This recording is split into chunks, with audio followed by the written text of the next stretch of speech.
Mason Calloway stood in the wreckage of a multi-million-dollar production facility, grease under his fingernails, while executives in $1,000 suits whispered that a small-town mechanic couldn't possibly fix what their engineers had failed to repair. 3 hours later, the machinery hummed back to life, and the CEO who'd summoned him never even said thank you. What Evelyn Hart didn't know was that the man she'd just humiliated had designed half the systems keeping her empire alive, and the dying factory she'd discarded for pennies was about to become her biggest competitor. If you want to see how a single father rebuilt an industrial empire from the ruins of disrespect, stay with me until the end. And don't forget to hit like and comment with the city you're watching from. I want to see how far this story travels. The rain hammered Mason Calloway's windshield as he pulled his battered pickup into the employee lot of Hartwell Industrial's main production facility. The truck coughed twice before settling into an uneasy idle, the engine ticking in the downpour like a clock counting off seconds he couldn't afford to waste. Through the streaked glass, he could see the massive complex stretching across the valley, steel and concrete and money, all of it humming with the kind of power that didn't acknowledge men like him. He turned off the ignition. The silence felt heavier than the rain. In the passenger seat, a manila folder held the service request that had arrived at his shop 3 days earlier, stamped with Hartwell Industrial's corporate seal and signed by someone whose title contained the words Executive Operations Director. The language was clinical, impersonal. The critical system failure. Immediate response required. Compensation dependent on resolution timeline. Mason had read it 5 times, looking for the part where they mentioned his name. They hadn't. To them, he was just another contractor pulled from a list. A local repairman desperate enough to drop everything for a paycheck. He grabbed his toolbox from the truck bed, ignoring the water that soaked through his jacket in seconds, and headed toward the visitor entrance. The building swallowed him whole. Polished floors, recessed lighting, the kind of lobby designed to remind you exactly how small you were. A young woman sat behind the reception desk, her smile professionally neutral. "Mason Calloway," he said. "I'm here about the production line failure, but..." She glanced at her screen, typing something with manicured nails that clicked like small judgments. "You're the contractor?" "That's right." Her smile tightened just barely. "I'll let them know you're here. Please have a seat." He didn't sit. Instead, he stood near the window, watching forklifts move through the shipping yard beyond the glass. Somewhere in this facility, a system had collapsed, and entire teams of engineers hadn't been able to bring it back. He knew why. He'd designed the original architecture 6 years ago, back when he'd worked for a firm that specialized in industrial automation, back before everything had fallen apart. The elevator doors opened, and a man in his 50s emerged, gray suit perfectly pressed, expression already set in the weary shape of someone preparing to be disappointed. "Mr. Calloway?" Mason turned. "That's me." The man extended a hand without warmth. "Richard Thorne, Director of Operations. Thank you for coming on short notice. Not much notice to give when a line goes down. No," Richard agreed. "There isn't." He gestured toward the elevator. "Let's get you to the floor. I'll be honest, we've had 3 separate engineering teams look at this over the past 48 hours. Nobody's been able to isolate the failure." They stepped into the elevator together, and Richard pressed a button for the 3rd sublevel. The doors closed, sealing them in with the hum of descent. "What kind of failure are we talking about?" Mason asked. "Complete shutdown of production line 7. No error codes, no diagnostics, nothing. It just stopped." Richard's jaw tightened. "We're losing $600,000 a day while it's offline." Mason said nothing. $600,000 a day meant this was more than inconvenient. It was bleeding the company dry. He could see it in Richard's posture, the way his shoulders carried weight they hadn't been built to hold. The elevator opened onto a cavernous factory floor, and the noise hit like a physical thing, metal grinding, hydraulics hissing, the mechanical symphony of mass production. Except for one section, cordoned off with yellow tape, where silence pooled like stagnant water. Production line 7. Mason stepped past the tape, setting his toolbox down beside the main control panel. The machinery stretched out before him in neat, expensive rows. Robotic arms, conveyor systems, sensor arrays, all of it motionless. Dead. Behind him, Richard cleared his throat. Our engineers believe it's a software issue, possibly in the central processor. We've run diagnostics, but it's not software, Mason said. Richard blinked. I'm sorry? Mason knelt beside the control panel, popping the access cover with practiced ease. Inside, the circuit boards gleamed, untouched. He traced one finger along the wiring harness, following it down to where it disappeared into the floor. You've got a mechanical failure in the pneumatic relay system, he said, not looking up. Probably a valve seat that's worn through. When it failed, it created a pressure drop that cascaded through the entire network. Your software's fine. It shut everything down exactly the way it was supposed to, trying to prevent damage. Whoa! Richard stared at him. How could you possibly know that? That's so bad. Mason straightened, brushing dust from his hands. Because I designed this system, and I warned the original installation team that those valve seats needed to be replaced every 18 months. What's your maintenance schedule look like? There was a long pause. I'd have to check. Check, Mason said. I'm betting it's been at least 2 years. He didn't wait for confirmation. He was already moving, following the pneumatic lines beneath the conveyor housing, his fingers tracing connections that most people wouldn't even know to look for. Somewhere above him, he heard voices, more executives arriving, drawn by the commotion of someone actually doing something useful. Who authorized a contractor to touch that equipment? The voice cut through the machinery noise, sharp and cold. Mason glanced up and saw her for the first time. Evelyn Hart. She stood at the edge of the cordoned area, flanked by 2 men in dark suits who looked like they'd been born holding briefcases. Her charcoal dress was tailored to precision, her dark hair pulled back in a way that said she didn't have time for anything impractical. She was younger than he'd expected, 30 maybe, though her eyes carried the weight of someone much older. They swept over the scene with the kind of control that came from never being told no. When those eyes landed on Mason, kneeling beside the machinery in his worn jacket and oil-stained jeans, something flickered across her face. Not quite contempt, more like confirmation of a suspicion she'd already held. Richard hurried over. Ms. Hart, this is Mason Calloway, the contractor we brought in to I can see what he is, Evelyn said. Her voice was measured, each word chosen with the care of someone who knew language was power. I'm more interested in what he thinks he's doing to my production line. Mason stood, meeting her gaze. Fixing it, she repeated. In 3 minutes, when my engineers have been working on this for 2 days. Your engineers were looking in the wrong place. One of the men beside her, silver-haired, expensive watch, executive written in every line of his posture, scoffed. And you determined this how? By staring at it? Mason turned back to the machinery. By knowing how it was built. You've got a failed valve seat in the pneumatic relay. It's a $40 part that's causing a $600,000 problem. I can have it replaced in 2 hours if you've got the component in stock. 3 if I have to fabricate 1. Evelyn's expression didn't change, but something shifted in the air around her. A recalibration, perhaps, or just a decision being made. She glanced at Richard. Do we have the part? I'll check inventory, he said, already pulling out his phone. Do that. She looked back at Mason, and for a moment they stood in the strange stillness of mutual assessment. If you're wrong, she said quietly, you'll have wasted time we don't have. I'm not wrong. Everyone thinks that, she said, right up until they are. She walked away, heels clicking against the concrete floor, her entourage following like satellites locked in orbit. Mason watched her go, then returned to the machinery. Around him, the factory hummed and groaned, indifferent to the small dramas of the people who tried to control it. Richard returned 15 minutes later with the part, a small pneumatic valve that looked absurdly mundane given the chaos it had caused. Mason took it without comment and went to work. The repair itself was straightforward, the kind of thing any decent mechanic could handle given the right knowledge. But knowledge was the key, and as Mason worked, he was aware of the small crowd that had gathered at a distance, watching. Executives mostly, their presence marked by the quality of their clothes and the way they stood with arms crossed, radiating skepticism. He heard fragments of conversation, voices pitched low but not low enough.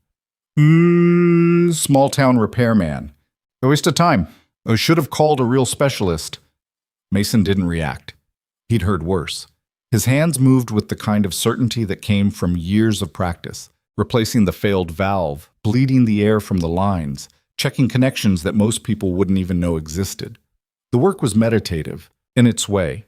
A conversation between him and the machines that didn't require words. 2 hours and 40 minutes after he'd started, he closed the access panel and stood. The crowd had thinned, but Richard was still there, and so was Evelyn, standing apart from the others with her arms folded, watching. Mason walked to the main control panel and powered up the system. For 5 seconds, nothing happened. Then the machinery woke. Hydraulics hissed, motors engaged, conveyor belts began their steady rotation. The robotic arms moved through their calibration sequence with mechanical grace, and production line 7 resumed the work it had been built to do. The silence that followed was louder than the machines. Richard's face went through several expressions at once. Relief, disbelief, something that might have been gratitude. "You actually did it." I said I would. "Yes, but..." Richard shook his head. 3 hours. My team spent 2 days on this." Mason closed his toolbox. "Your team didn't know what they were looking at." He felt Evelyn approach before he saw her. She moved with the kind of purpose that displaced air, and when she stopped beside him, she was close enough that he could smell her perfume, something expensive and cold. "That was impressive," she said. It wasn't quite a compliment. There was something else underneath it, an assessment still being tallied. "It was basic troubleshooting," Mason said, "for someone who knows the system." She tilted her head slightly. "Where did you learn to work with industrial automation?" "I used to design it." Her eyes narrowed. "Used to?" "Things change." For a moment he thought she might press further, but instead she glanced at Richard. "Make sure Mr. Calloway is compensated according to the contract." Then to Mason, "Thank you for your time." It was a dismissal, polite but absolute. Mason picked up his toolbox and headed toward the elevator, aware of the eyes still tracking him. The executives who'd questioned his presence, the engineers who'd failed where he'd succeeded, and Evelyn Hart, whose expression he couldn't quite read.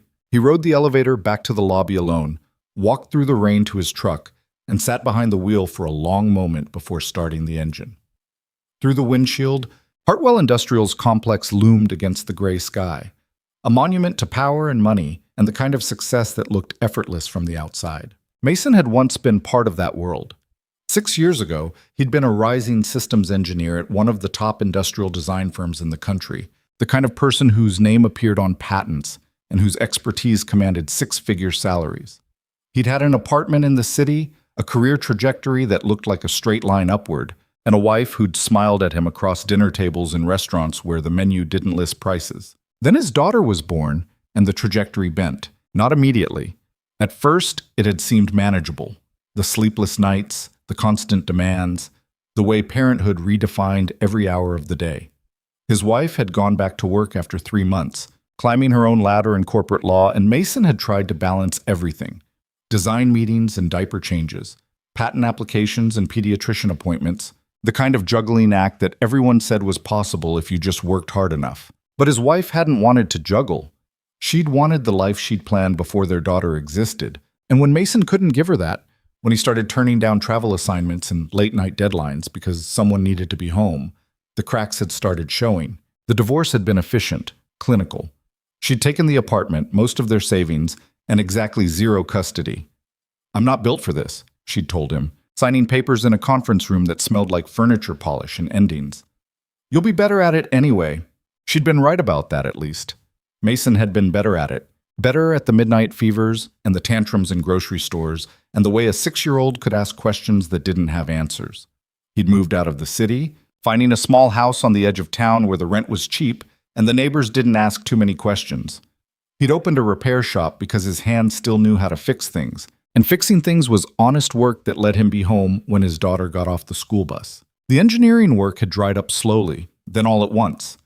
Firms didn't want consultants who couldn't travel. Clients didn't trust contractors who had to leave by 4:30. His name had slipped from patents and industry journals, replaced by newer, hungrier engineers who didn't have to choose between a career and a kindergarten recital. He'd made peace with it. Mostly.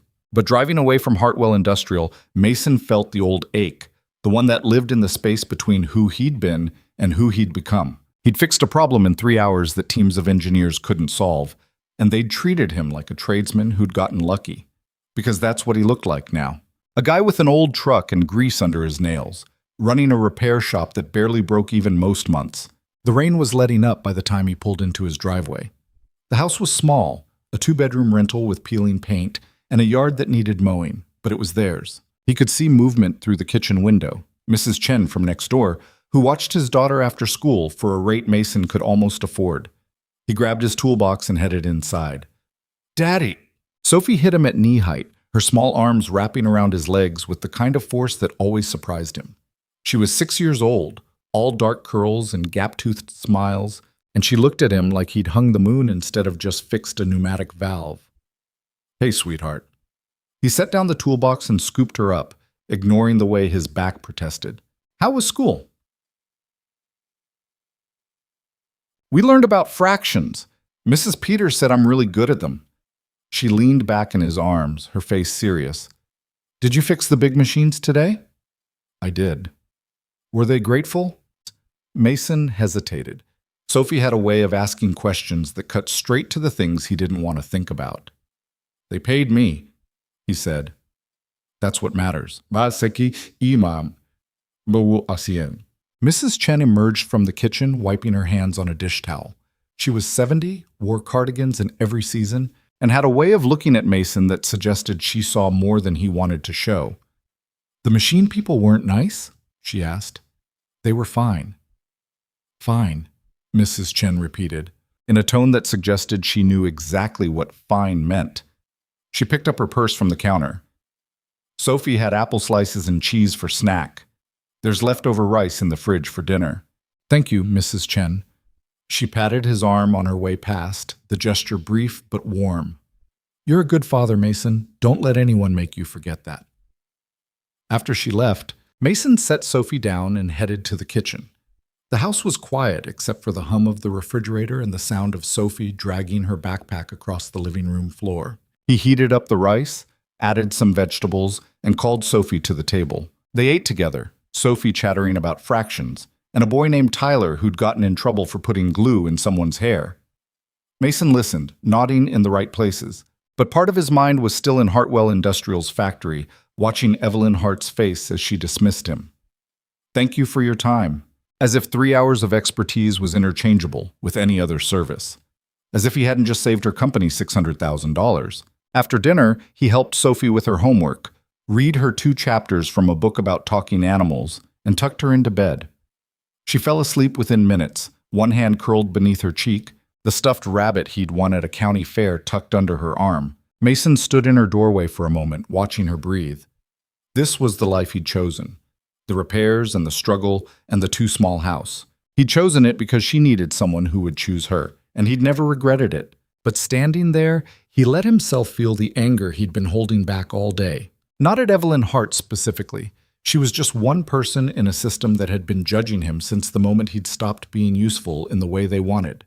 The anger was broader than that, older. It was the anger of knowing exactly how good he was at something, and having that knowledge treated as irrelevant because he didn't package it the right way. He walked to the kitchen and poured himself a glass of water, then stood at the sink, staring out at the dark yard.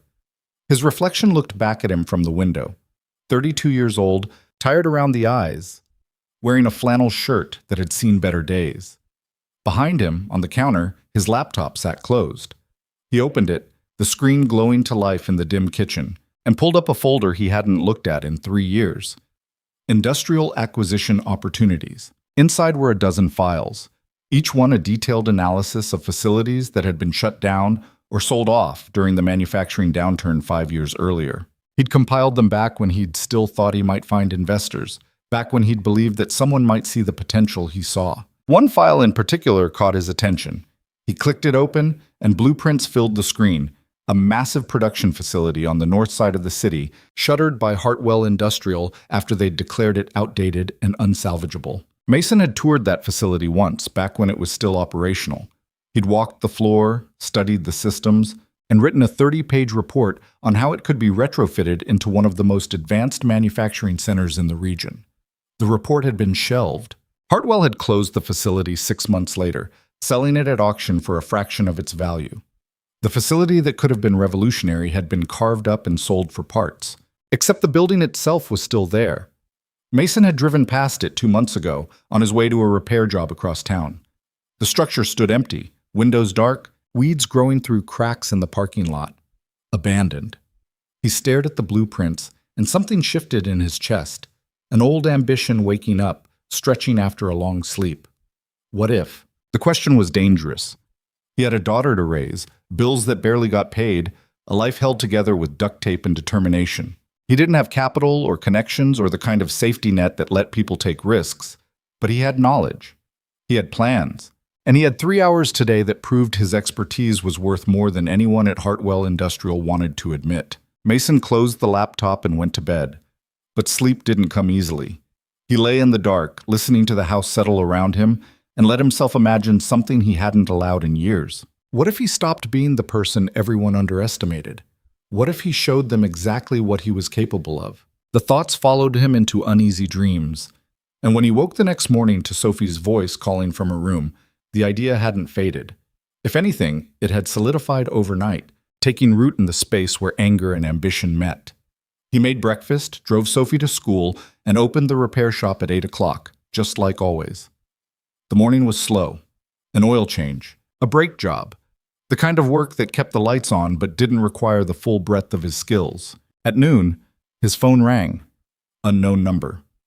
"Calloway's Repair," he answered. "Mr. Calloway, this is Richard Thorne from Hartwell Industrial. We spoke yesterday." Mason straightened. "I remember. I wanted to follow up personally. The production line has been running perfectly since you left. Whatever you did, it worked." "Good." There was a pause, and Mason could hear something in it. Hesitation, maybe, or the weight of a question that hadn't been asked yet. "I also wanted to apologize," Richard said, "for how you were treated yesterday. Some of the comments made by our staff were inappropriate. You did exceptional work, and you deserved better than what you received." Mason said nothing, waiting. "If you'd be willing," Richard continued, "I'd like to discuss bringing you on as a consultant. We have several other facilities that could benefit from your expertise, and frankly, after yesterday, I don't think we can afford not to have you available." "Consultant," Mason repeated. "Contract-based, flexible hours. I understand you have other commitments, and we'd work around them. The pay would be competitive." It was a good offer, smart even. Richard had recognized value where others had seen only a repairman, and he was extending a bridge that could change everything. Mason thought about Sophie, about the bills, about the careful balancing act that defined his life. Then he thought about Evelyn Hart's dismissal, and the facility sitting empty across town, and the blueprints on his laptop that nobody had bothered to look at. "I appreciate the offer," Mason said, "but I'm going to have to decline." Silence on the other end. "May I ask why?" "Because I've got other plans." He ended the call before Richard could respond and stood in the middle of his repair shop, surrounded by tools and parts and the evidence of a life spent fixing other people's problems. It was time to build something of his own. The drive across town took 40 minutes, long enough for Mason to second-guess himself 3 times and then circle back to certainty. Sophie sat in the passenger seat, her backpack wedged between her feet, humming a song she'd learned in music class. It was Saturday morning, and most fathers would be taking their daughters to the park or a movie. Mason was taking his to look at an abandoned factory. "Where are we going again?" Sophie asked. "Just need to check something out. Won't take long." She accepted this without question, the way she accepted most things he told her. Trust was easy at 6 years old, especially when the person you trusted had never given you reason to doubt them. The industrial district sprawled across the north side of the city like a graveyard of ambition. Warehouses with broken windows, lots full of rusted equipment, buildings that had once housed hundreds of workers, now standing hollow and silent. Mason turned down Fordham Avenue and slowed as the facility came into view. It was worse than he remembered. The main structure rose 5 stories, red brick darkened by years of weather and neglect. Most of the windows on the upper floors were broken, and the loading dock stood empty, their metal doors tagged with graffiti that ranged from artistic to obscene. A chain-link fence surrounded the property, sagging in places where people had cut through or simply pushed it down. Weeds had conquered the parking lot, breaking through asphalt in thick green bursts. Mason pulled up to the fence and killed the engine. "It looks sad," Sophie said. "Yeah," Mason agreed. "It does." But beneath the decay, he could still see the bones of what this place had been. The structure itself was solid. He could tell from the way the walls held their lines, the way the roof hadn't sagged despite years of exposure. The loading docks were positioned perfectly for truck access. The power infrastructure ran right along the north edge of the property, close enough to tap into without major expense. This facility had been built to last. Hartwell Industrial had shut it down not because it was falling apart, but because they'd decided it was cheaper to consolidate operations than to modernize. They'd looked at the cost of updates and walked away, selling it at auction to the highest bidder who'd promptly stripped anything valuable and left the rest to rot. Mason had studied the auction documents 3 years ago, when he'd still been compiling his acquisition files. The winning bid had been $1.2 million, a fraction of what the facility was worth, and the buyer had been a liquidation company that specialized in salvage. He wondered what it would cost now. "Can we go inside Sophie asked. "Not today, sweetheart. It's not safe." She pressed her face against the window, staring at the building with the kind of focus that reminded Mason of himself. "Could you fix it?" The question hit harder than it should have. "Maybe," he said. "You fix everything, not everything." "Most things," she corrected, and there was such certainty in her voice that Mason felt something crack open in his chest. His daughter believed he could repair the world, and maybe that faith was worth protecting, or maybe it was worth proving right. He took out his phone and pulled up the county property records. The facility was still owned by the liquidation company, sitting on their books as an asset they'd apparently forgotten about. He found their contact information and dialed before he could talk himself out of it. The phone rang 4 times before someone picked up. "Clearwater Liquidation, this is Janet. Hi, Janet. My name is Mason Calloway. I'm calling about a property you acquired a few years ago, the old Hartwell facility on Fordham Avenue. The factory? Hold on." He heard the sound of typing, then a long pause. "Yeah, we still own that. What about it?" "I'm interested in purchasing it." Another pause, longer this time. "You want to buy it?" "That's right. It's in pretty rough shape. We stripped most of the equipment years ago." "I know. I'm interested in the building and the land." Huh. Janet sounded genuinely surprised, like she'd never expected anyone to call about this particular property. "Let me transfer you to our acquisitions manager. Hold, please." The hold music was aggressive jazz that made Mason's jaw tighten. Sophie had climbed into the back seat and was drawing something in the notebook she carried everywhere, her tongue poking out in concentration. "This is Marcus Webb." The new voice was male, younger, with the kind of confidence that came from closing deals. Mason introduced himself again and repeated his interest. "The Fordham facility," Marcus said slowly. "Can I ask what you're planning to do with it?" "Manufacturing." "Really?" The skepticism was polite but unmistakable. "That's a pretty big project. The building needs extensive work. Electrical, plumbing, HVAC, the whole 9 yards. We're talking millions in renovation before you could even think about production." "I understand that. And you have financing in place?" Mason hesitated. This was where it got complicated. He didn't have financing. He had $73,000 in savings. Money he'd been setting aside for Sophie's future, for emergencies, for the kind of security that meant his daughter would never have to worry about whether the rent would get paid. That $73,000 represented every dollar he hadn't spent over the past 6 years, every repair job he'd stretched to cover costs, every sacrifice that had felt small at the time but added up to something that mattered. It wasn't enough to buy a factory. It wasn't even close. "I'm working on it," Mason said. Marcus made a non-committal sound. "Look, I appreciate the interest, but I need to be straight with you. This isn't a property we're actively marketing, but if someone came in with a serious offer, we'd consider it. As it stands, we're carrying it on our books at $850,000. That's well below market value given the square footage and location, but it reflects the condition. $850,000. Mason had known it would be expensive, but hearing the number spoken aloud made it feel impossible. He was a single father running a repair shop that grossed maybe $90,000 in a good year. Banks didn't give loans to people like him for projects like this. "I'd need to see it first," Mason said, before making an offer. "Sure, we can arrange a walkthrough. When were you thinking?" "Today, if possible." Marcus laughed. "You don't waste time, do you?" No, Mason said. "I don't." They arranged to meet at the property in 2 hours. Mason ended the call and sat in the truck, staring at the building that represented either the biggest opportunity of his life or the most spectacular way to destroy everything he'd built for his daughter. "Daddy?" Sophie's voice came from the back seat. "Are you okay?" "Yeah, sweetheart, I'm okay." "You look worried." He turned to look at her, the small person who trusted him completely. "Sometimes grown-ups have to make big decisions. It's normal to feel worried about them." "But you'll make the right one," she said, as if it was the simplest thing in the world. Mason wished he had her certainty. They drove back across town, stopping for lunch at a diner where the coffee was bad, but the pancakes made up for it. Sophie ordered chocolate chip, which was her standard, and Mason found himself watching her eat with the kind of attention that felt almost painful. She was 6 years old. She deserved stability, safety.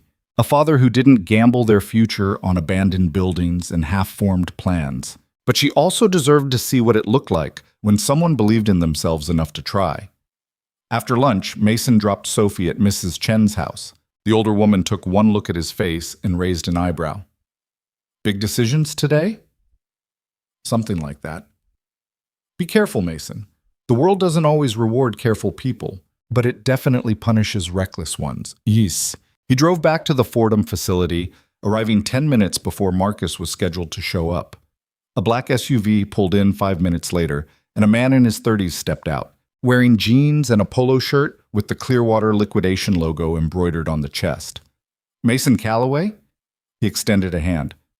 "Marcus Webb. Thanks for meeting on short notice." Meant. They shook and Marcus pulled out a ring of keys. "Fair warning, this place is pretty rough inside. Watch your step and stay close. Some of the floors on the upper levels aren't stable." He unlocked the gate, and they walked through the overgrown parking lot to the main entrance. The door was metal, scarred with rust, and it took Marcus 3 tries to get the lock to turn. The door opened with a shriek of hinges, revealing darkness beyond. Marcus clicked on a flashlight and stepped inside. Mason followed. The interior was a cathedral of decay. The main production floor stretched out before them, vast and empty, lit only by the weak daylight filtering through broken windows. The concrete floor was cracked and stained, littered with debris, broken pallets, scraps of metal, a single office chair lying on its side like it had been abandoned mid-spin. The air smelled like rust and old water, and something organic that Mason didn't want to identify. But the structure itself was sound. Mason could see it in the way the steel support columns rose to the ceiling, unmarred by serious damage. The walls showed water stains but no major cracks. The roof, 5 stories up, was intact, at least in this section. "Like I said," Marcus gestured around them. "Rough." Mason walked deeper into the space, his footsteps echoing. He was seeing 2 things at once, the ruin that existed and the facility that could exist. In his mind, the production floor transformed. New equipment, clean floors, proper lighting, workers moving with purpose, machinery humming with the rhythm of efficient production. He could build this. The certainty of it hit him so hard he almost stopped walking. He'd designed systems for places smaller than this, had overseen installations and facilities that didn't have half the natural advantages this building offered. The layout was nearly optimal. Loading docks on one side, office space on the other, clear sight lines that would make management and safety protocols straightforward. "There's a secondary production floor on level 2, Marcus was saying, and the 3rd floor has office space. Most of the 4th and 5th floors are storage, or they were. It's all empty now." They spent an hour walking through the building, Marcus pointing out problems and Mason cataloging solutions. Electrical would need a complete overhaul, easily $100,000. Plumbing was shot in half the building. The HVAC system had been stripped.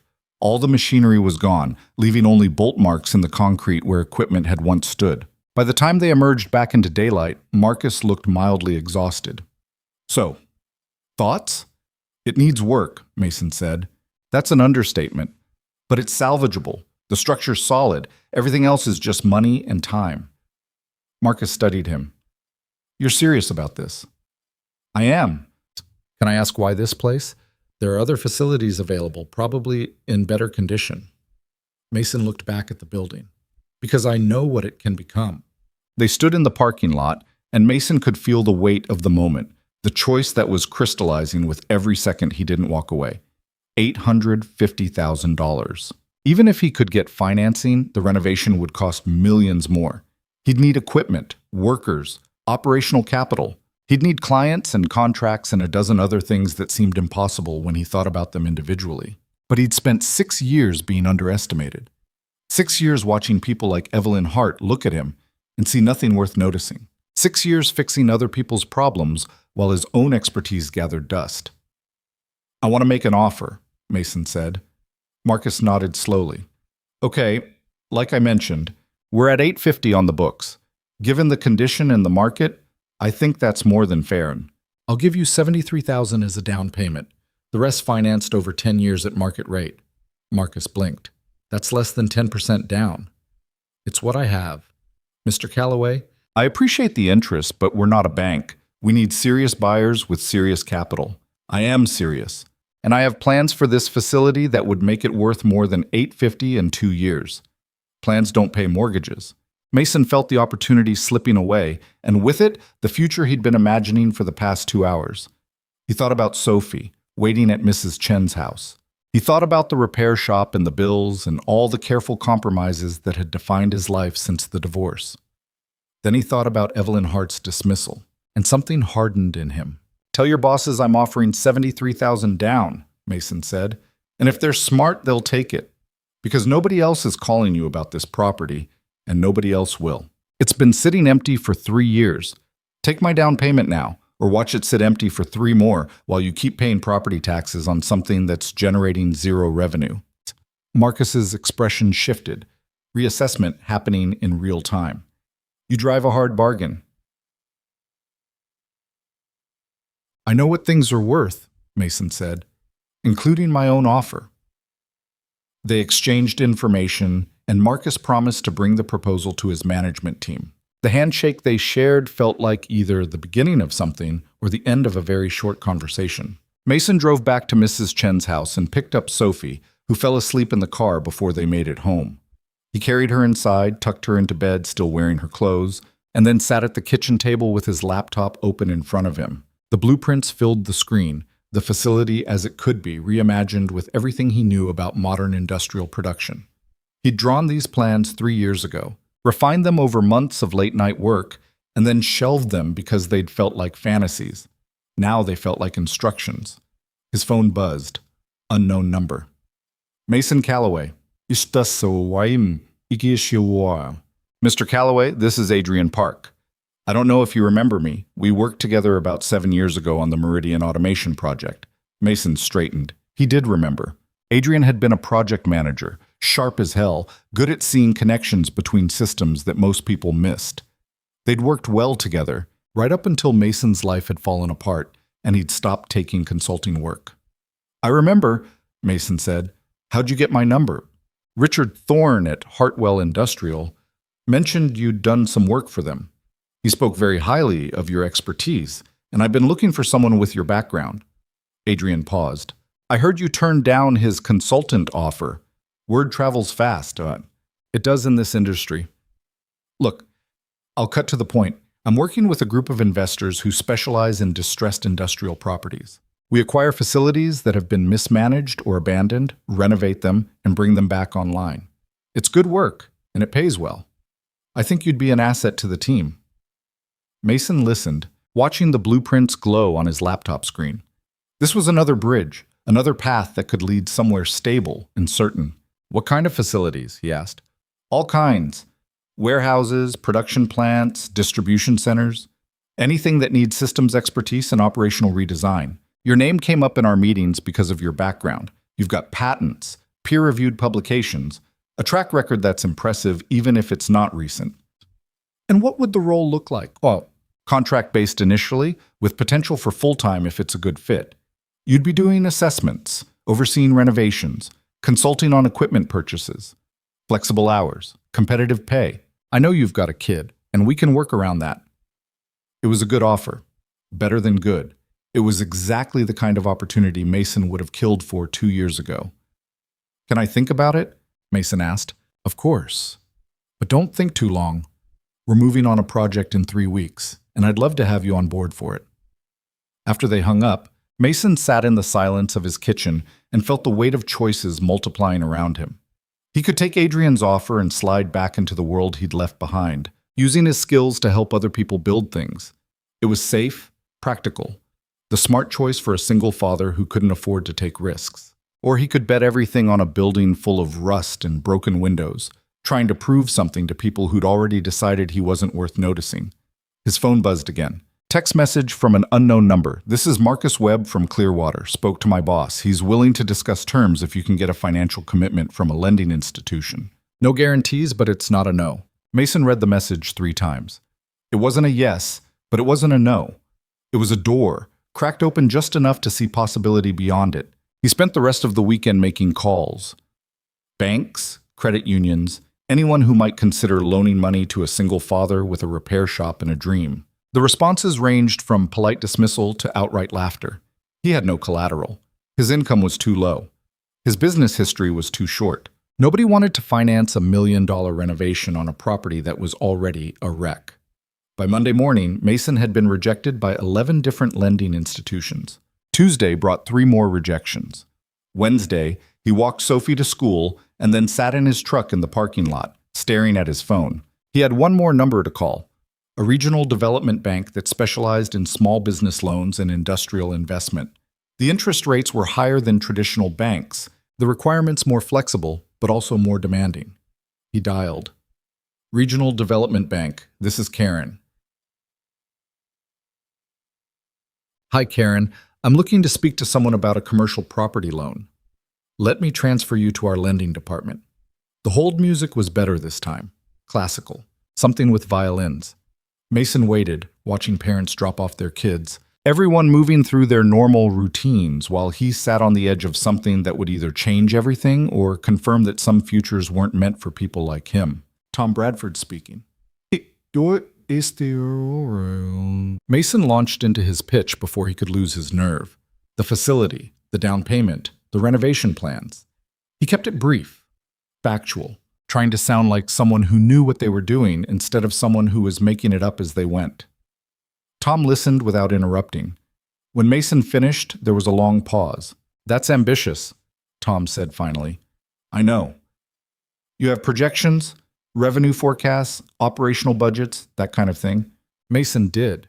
He'd spent the past 3 years refining them, even when it had seemed pointless. I can send them over. Do that. I'll review them and get back to you within a week. Fair warning, this kind of loan is high risk for us. We'd need significant documentation, personal guarantees, probably some additional collateral if we move forward. I understand. And Mr. Calloway? I'm going to be honest with you. The fact that you're a single parent working a small business, that's not necessarily a negative, but it does create questions about time management and focus. If we approve this loan, we're betting on your ability to execute. That means long hours, high stress, probably less time with your daughter. Are you prepared for that? The question lodged in Mason's chest like a splinter. I've been managing time and focus for 6 years, he said. I'll figure it out.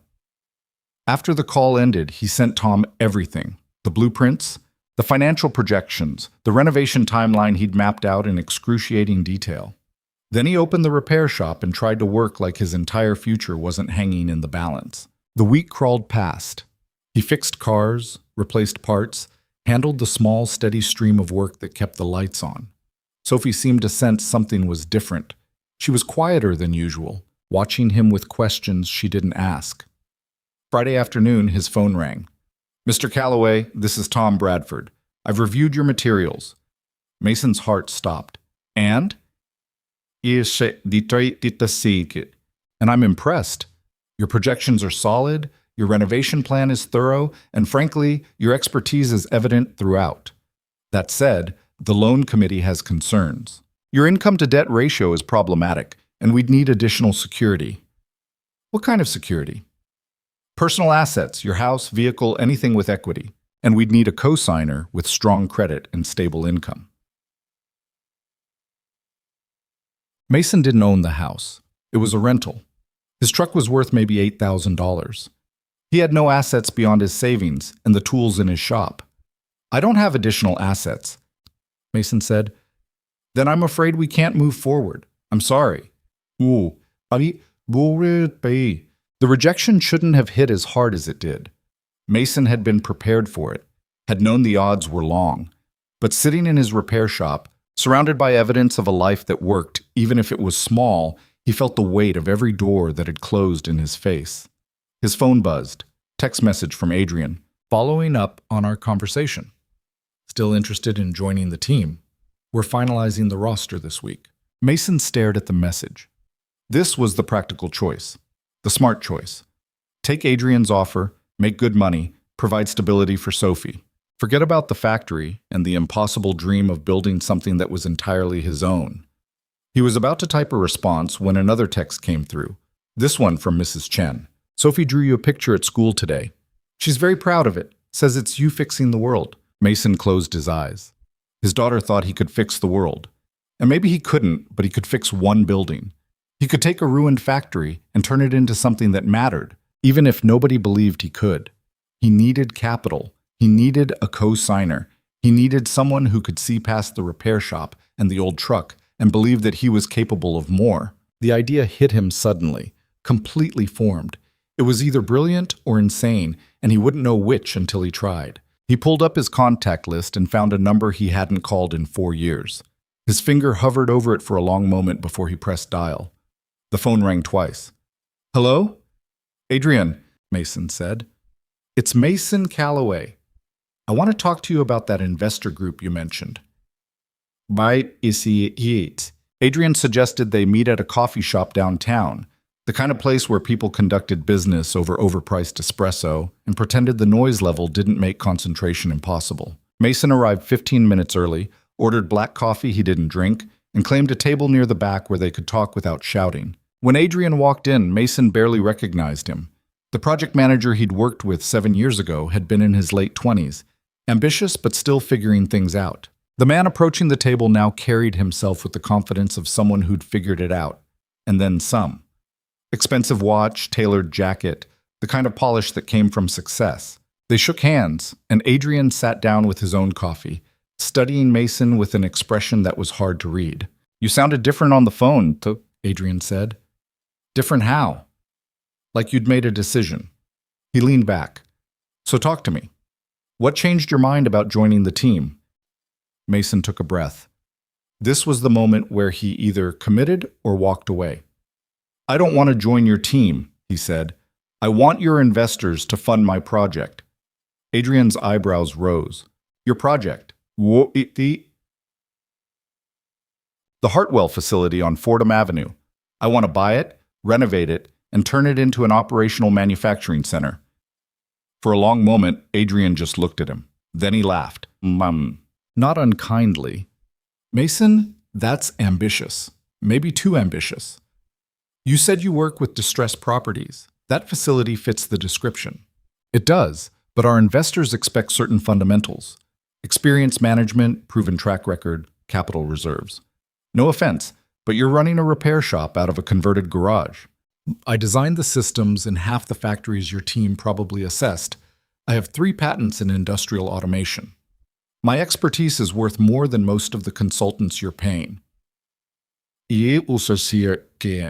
Expertise isn't the same as execution. Adrian set down his coffee. Look, I believe you're talented. That's why I called. But starting a manufacturing operation from scratch? That's a different game. You need suppliers, contracts, workers, quality control, logistics. You need to manage payroll and insurance and 1,000 other details that have nothing to do with engineering. I'm aware. Are you? Because from where I'm sitting, it looks like you're trying to jump from fixing cars to running a factory. That's not a gap you close with good intentions. Mason felt anger rising in his chest, the same anger that had been building since Evelyn Hart dismissed him. "You're right," he said. "I don't have the pedigree. I don't have the connections. I spent the last 6 years raising my daughter instead of climbing corporate ladders. But I know that building better than anyone, and I know exactly what it could become. Your investors want distressed properties? I'm offering them one with a renovation plan that would increase its value by a factor of 3 in 2 years. Adrian was quiet, considering. You have projections? Everything: revenue forecasts, operational budgets, equipment needs, staffing requirements. I've been working on this for 3 years, while running a repair shop and raising a kid. While living my life, Mason corrected. Some of us don't get to put ambition on hold until it's convenient. That landed. Adrian's expression shifted, something like respect creeping in around the edges. Send me everything, he said. I'll review it, and if it's solid, I'll present it to the investment group. No promises, but I'll get it in front of them. That's all I'm asking. One more thing. Adrian met his eyes. If this moves forward, you'll be under a microscope. The investors will want oversight, regular reporting, veto power on major decisions. They're not going to hand you money and walk away. Can you work under those conditions? Mason thought about the alternative, continuing to fix other people's problems while his own plans gathered dust. Yes, he said. I can. They parted with another handshake, and Mason drove back to the shop feeling something he hadn't felt in years. Not quite hope. Hope was dangerous, but possibility. The door hadn't closed. It had opened, just a crack, and now he had to prove he could walk through it. That night, after Sophie was asleep, Mason sat at his kitchen table and refined every document he had. The projections, the renovation timeline, the operational framework. He worked until 3 in the morning, double-checking numbers, strengthening arguments, eliminating anything that could be used to dismiss him as unprepared. He sent everything to Adrian at dawn, and then tried to sleep for 2 hours before Sophie's alarm went off. The waiting was worse than the work. Days passed with no word, and Mason found himself checking his phone obsessively between repair jobs, looking for a message that didn't come. He tried to stay present for Sophie, helping with homework and reading bedtime stories, but part of his mind was always elsewhere, calculating odds and imagining futures. On the 6th day, Adrian called. The investors want to meet with you, he said without preamble. Next Tuesday, 10 in the morning. Downtown office tower, 32nd floor. Can you make it? Mason's heart hammered. I'll be there. Good. And Mason, wear something better than what you wore to the coffee shop. These people respond to presentation. After the call ended, Mason stood in his repair shop and looked down at his clothes. Jeans with a tear near the knee, flannel shirt with grease stains that wouldn't come out no matter how many times he washed it. He owned exactly one suit, purchased for his wedding a decade ago, and shoved in the back of his closet ever since. He pulled it out that evening and discovered it didn't fit anymore. The jacket was too tight across the shoulders, the pants too loose at the waist. Years of physical work had changed his body in ways formal wear didn't accommodate. Saturday morning, he took Sophie to a discount clothing store on the edge of town. She sat on a bench outside the fitting rooms, swinging her legs and offering opinions on ties she deemed too boring or too fancy. Mason tried on 3 suits before finding one that fit well enough. Charcoal gray, unremarkable, the kind of thing that wouldn't make him stand out, but wouldn't make him look out of place either. You look like a businessman, Sophie said when he emerged wearing the final choice. That's the idea, sweetheart. Why do you need to look like a businessman? Mason knelt down so they were eye level. Remember that building we went to see, the sad one? She nodded. I'm trying to buy it, fix it up, make it not sad anymore. But to do that, I need help from some people who have money. And those people want to see that I'm serious. Are you serious? Very. Then they'll know, she said, with the absolute certainty of someone who hadn't yet learned how easily people could be fooled by appearances.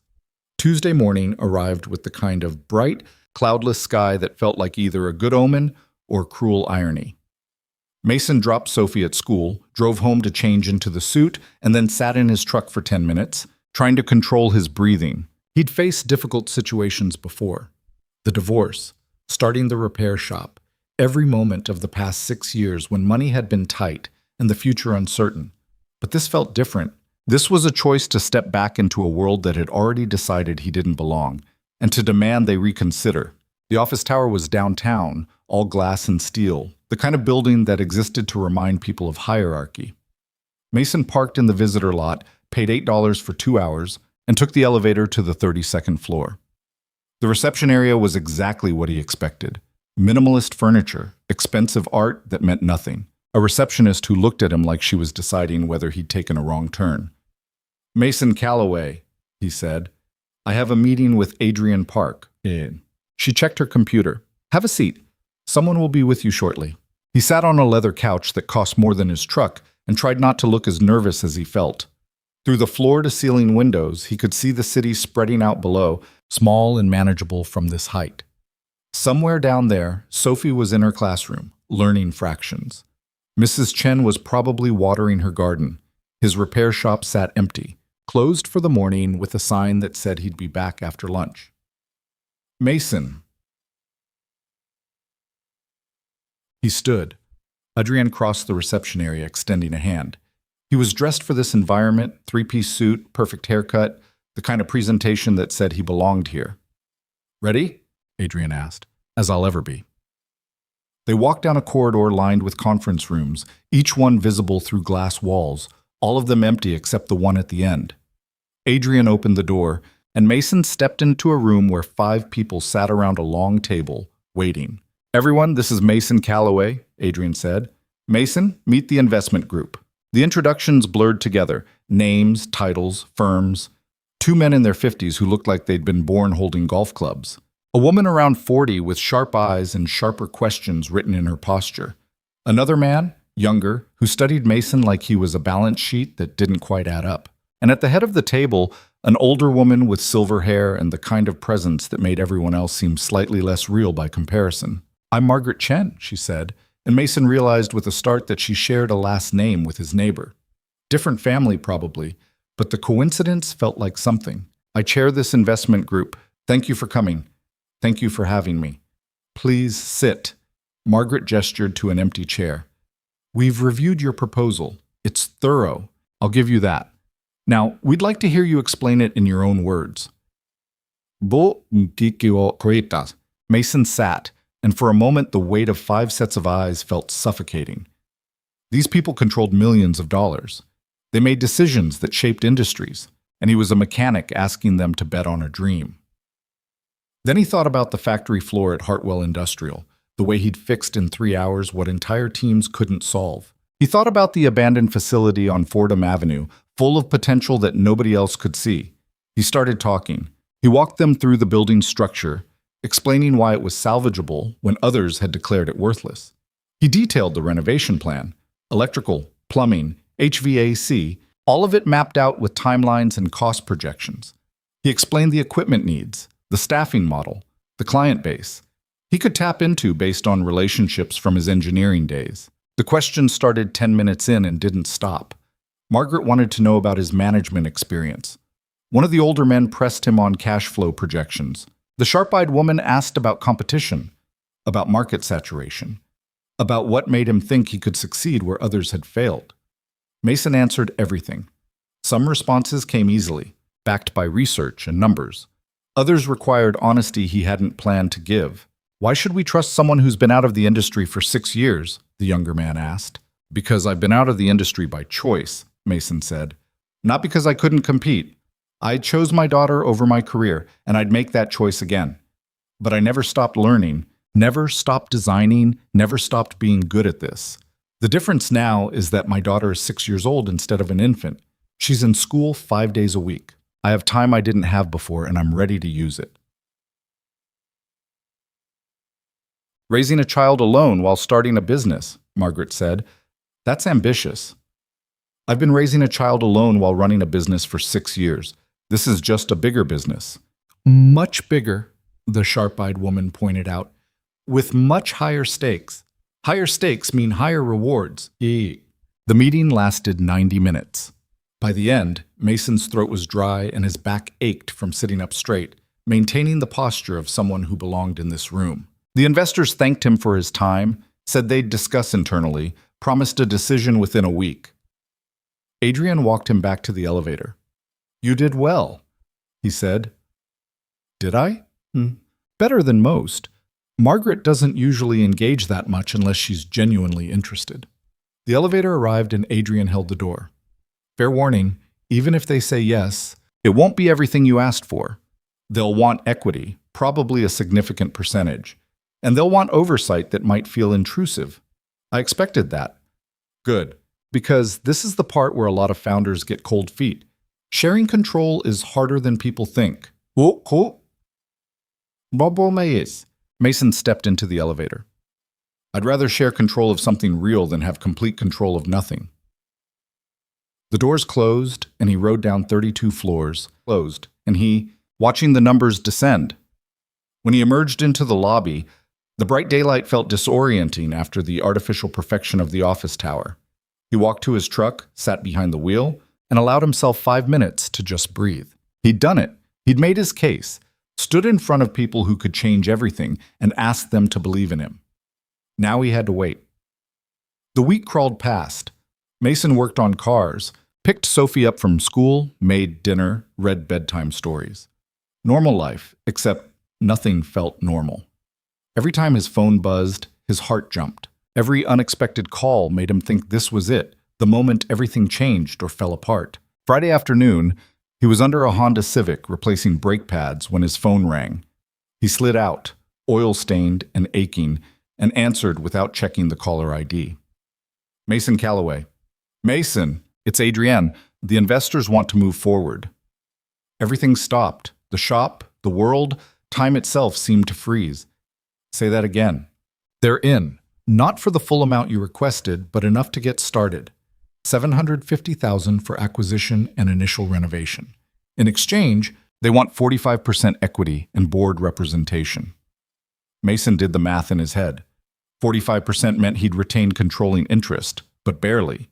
Board representation meant they'd have oversight on major decisions. It was more control than he wanted to give up, but it was also real money, real possibility. "What's the timeline?" he asked. "Fast. They want to close in 3 weeks. That means due diligence, legal documentation, all of it compressed. You'll need to hire a lawyer, probably an accountant too. Can you handle that?" Mason looked around his repair shop, the small space that had been his entire world for 6 years. "I'll figure it out. There's one more condition," Adrian said. "Margaret wants a face-to-face meeting with you before final approval, just the two of you. She says she needs to take your measure outside the boardroom." "When?" "Tomorrow, if you're available. Lunch, neutral location. I'll text you the details." After the call ended, Mason sat on the creeper staring at his phone. $750,000. It was happening. It was actually happening. He closed the shop early, picked up Sophie from school, and took her to the park. She ran straight for the swings, and Mason pushed her higher and higher, listening to her laughter carry across the playground. Other parents clustered near benches, talking about schedules and sports leagues and things that seemed suddenly distant from his own life. "Daddy, you're smiling," Sophie said, pumping her legs to go even higher. "I'm always smiling when I'm with you." "Oh, no, this is different. This is a big smile." She was right. He was smiling like someone who'd just been handed a future he'd stopped believing in. "I have good news," he said. "Remember that building? The sad one? That's the one.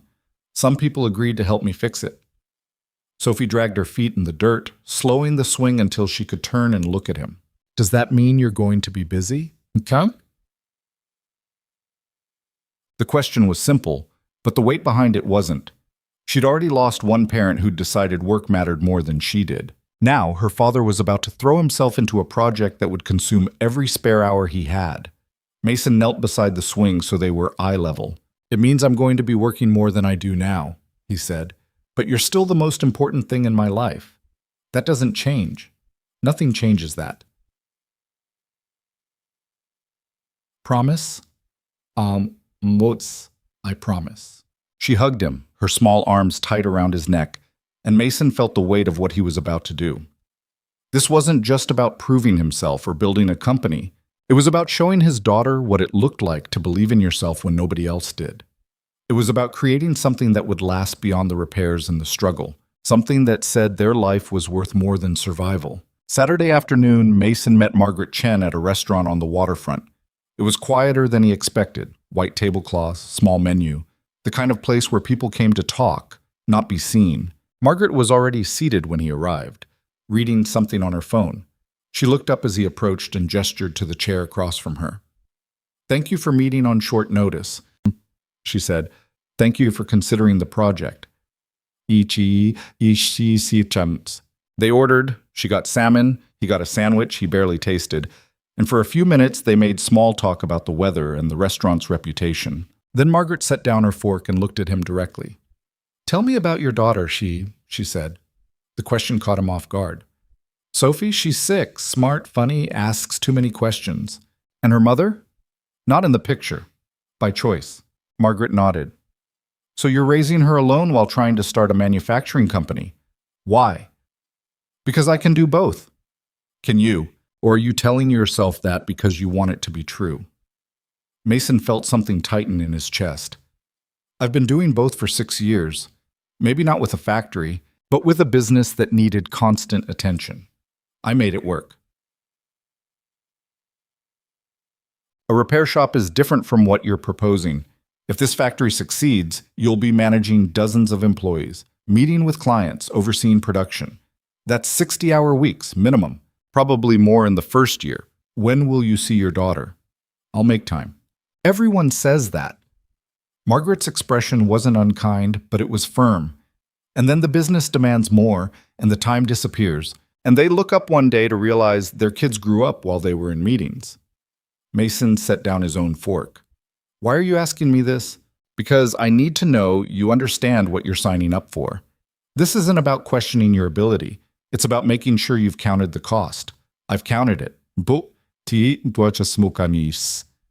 Have you?" She leaned back. "I built my first company 30 years ago, sold it for 8 figures, and retired at 55. I have 3 children I barely know, and 2 grandchildren who call me Mrs. Chen instead of Grandma because I'm essentially a stranger. That's what success cost me.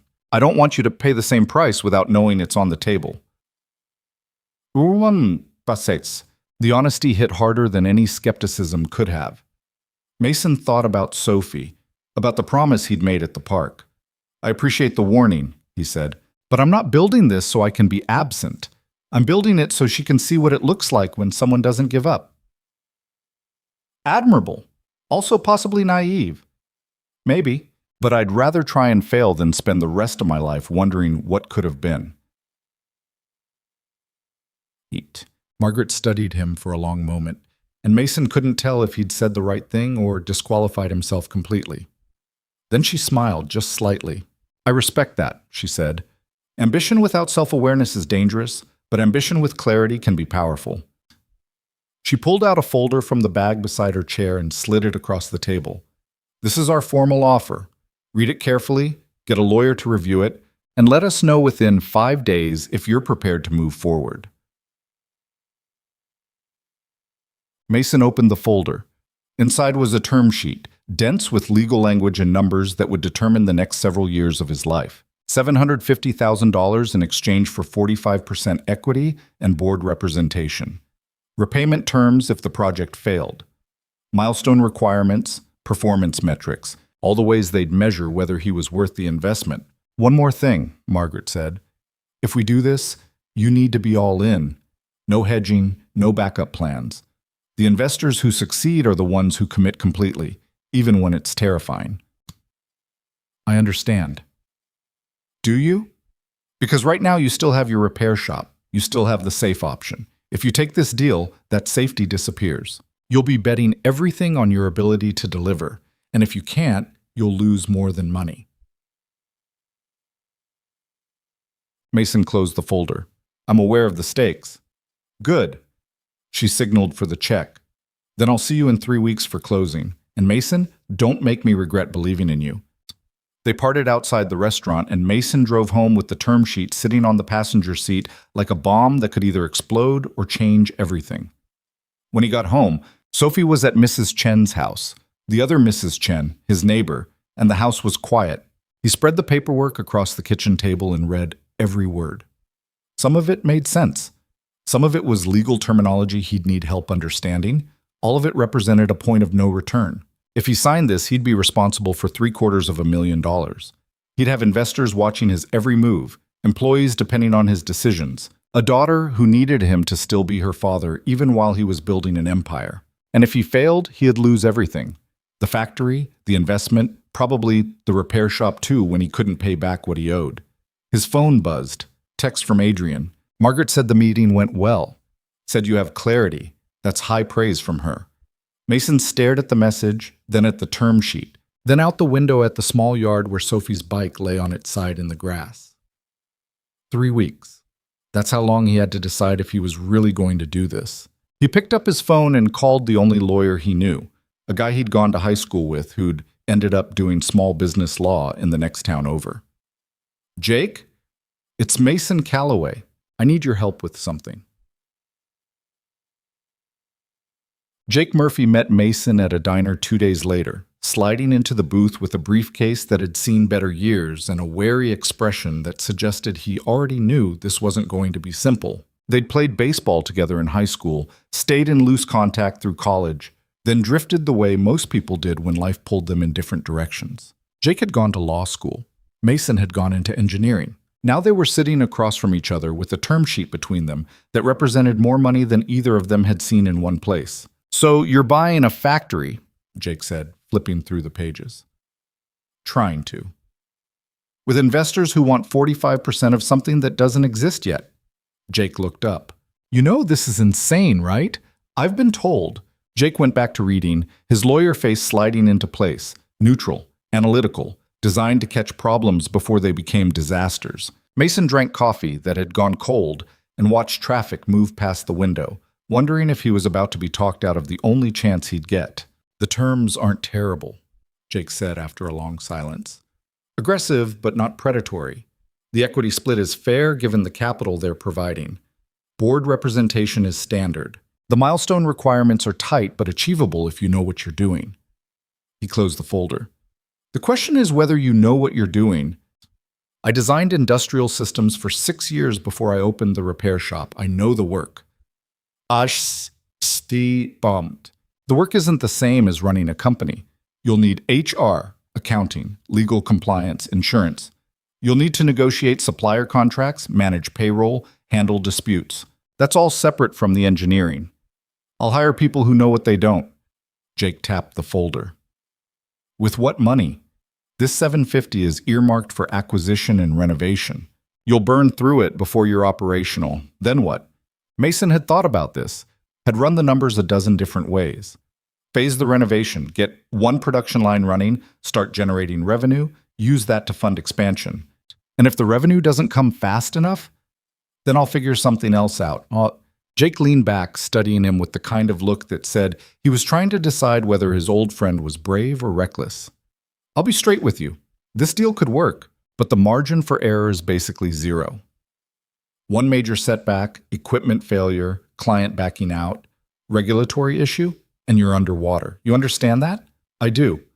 And you're still going to sign it? It wasn't a question. Mason nodded anyway. Jake pulled out a pen and started marking up the term sheet, circling clauses and making notes in the margins. Then let me at least make sure you're not signing away more than you have to. There are a few things here we can probably negotiate, and some protections we should add. They spent 2 hours going through every line, Jake explaining implications and suggesting amendments. By the end, Mason's head was swimming with terminology. Liquidation preferences, anti-dilution provisions, drag-along rights. But he understood the core of it. He was trading control for capital, betting that his expertise was worth more than the 45% he was giving up. I'll draft a response with the proposed changes, Jake said. Send it to their legal team and see what they say. Might take a few days to hash out the details. How much is this going to cost me? Jake waved a hand. Call it a favor. You can pay me back when you're running a multi-million-dollar operation. And if I'm not, then you'll owe me a beer and a really good story about how it all fell apart. The negotiation took 4 days. Lawyers on both sides trading language that sounded identical to Mason, but apparently mattered a great deal. In the end, they settled on terms that Jake said were as good as they were going to get. 45% equity, with some additional protections around Mason's decision-making authority, board representation that gave the investors oversight but not unilateral control. Mason signed the revised term sheet on a Tuesday morning, his signature feeling both momentous and anticlimactic. Just his name, written on a line, committing him to something that would either define the rest of his life or destroy it. The closing was scheduled for the following week. In the meantime, Mason had to figure out how to tell Sophie that their lives were about to change in ways she wouldn't understand until much later. He picked her up from school on a Friday afternoon, and instead of driving home, he headed toward the Fordham facility. Sophie noticed immediately. "Are we going to see the building again?" "We are." "Why?" "Because it's going to be ours soon. I wanted you to see it one more time before everything changes." They parked outside the fence, and Mason lifted Sophie onto his shoulders so she could see over the chain link. The building looked the same as it had weeks ago: broken windows, graffiti, weeds. But Mason was seeing it differently now. He was seeing the renovated floors, the new equipment, the workers who'd fill it with purpose. "It still looks sad," Sophie said. "Not for long. When you fix it, will you be home less?" The question hit exactly where it was supposed to. Mason lowered her back to the ground and crouched so they were face to face. "I'm going to be working more than I do now," he said. "That's the truth, and I won't pretend it's not. But I'm also going to make sure we still have our time together. Breakfast before school, dinner every night I can manage, weekends when I'm not dealing with emergencies. You promise?" He wanted to promise, wanted to tell her that nothing would change, that he'd still be the father who was always there when she needed him. But Margaret's words echoed in his head. Everyone says they'll make time, and then the time disappears. "I promise I'll try my hardest," he said. "And if I start messing up, I need you to tell me. Can you do that?" Sophie considered this with the seriousness of someone much older. "Okay, but you have to listen when I tell you." "Deal, May." They shook on it, her small hand disappearing into his, and Mason felt the weight of what he was asking her to carry. She was 6 years old. She shouldn't have to monitor whether her father was keeping his word, but this was the reality of their situation. And he'd learned years ago that kids were more resilient when you were honest with them. The closing happened in a conference room that smelled like new carpet and desperation. Mason sat on one side of a long table, Jake beside him. Across from them sat Margaret Chen, Adrian Park, two lawyers Mason hadn't met, and Marcus Webb from Clearwater Liquidation, who looked mildly shocked that the deal had actually come together. Papers moved back and forth, transfer documents, loan agreements, operating articles. Mason signed until his hand cramped, each signature another step deeper into something he couldn't back out of. When it was done, Marcus slid a key across the table. "It's yours," he said. "Good luck." Mason picked up the key. It was old, brass, worn smooth by hands that had held it before him. It felt heavier than it should have, weighted with everything it represented.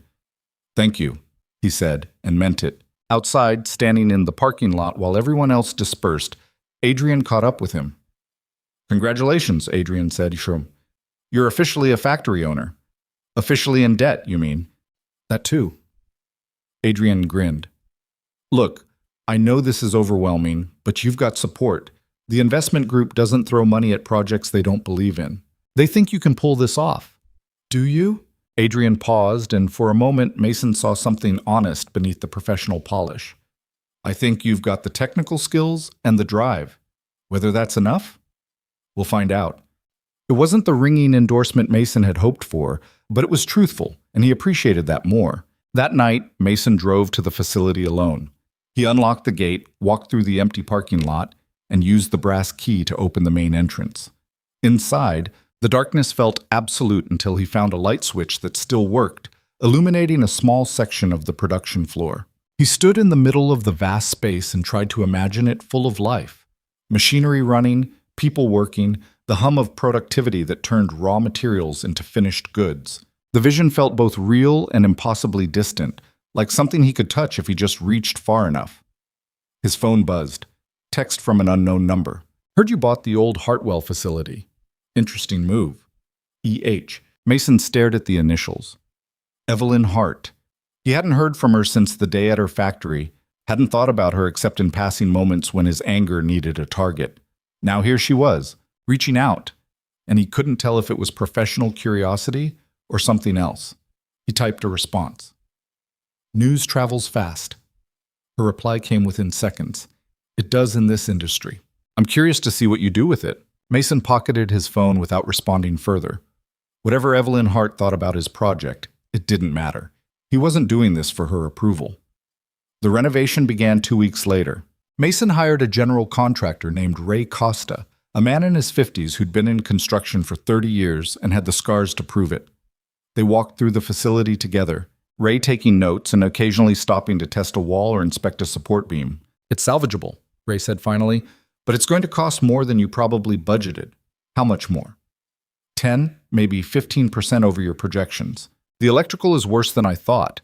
Some of the concrete has water damage that needs addressing before we can put weight on it. Mason felt his stomach drop.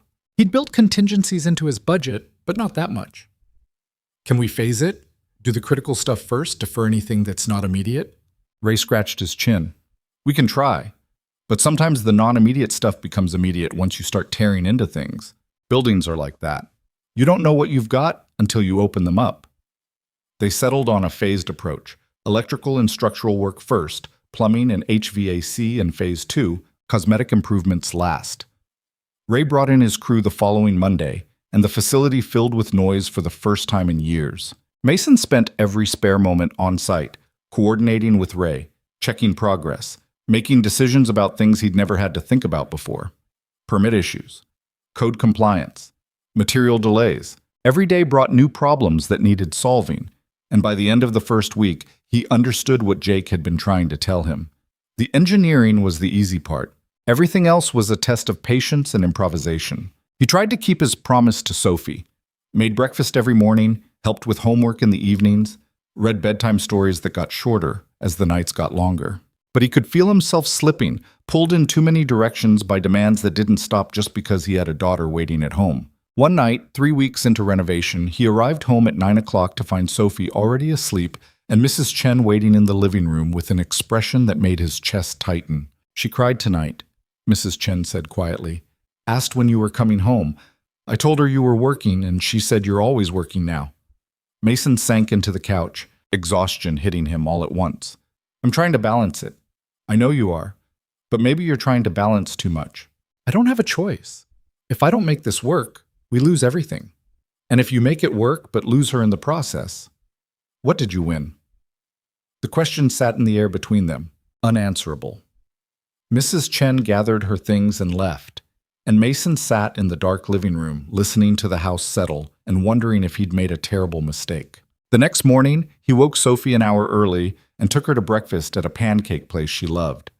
They sat in a booth by the window, and he let her order whatever she wanted, chocolate chip pancakes with whipped cream and sprinkles that probably contained more sugar than a 6-year-old should consume before 8 in the morning.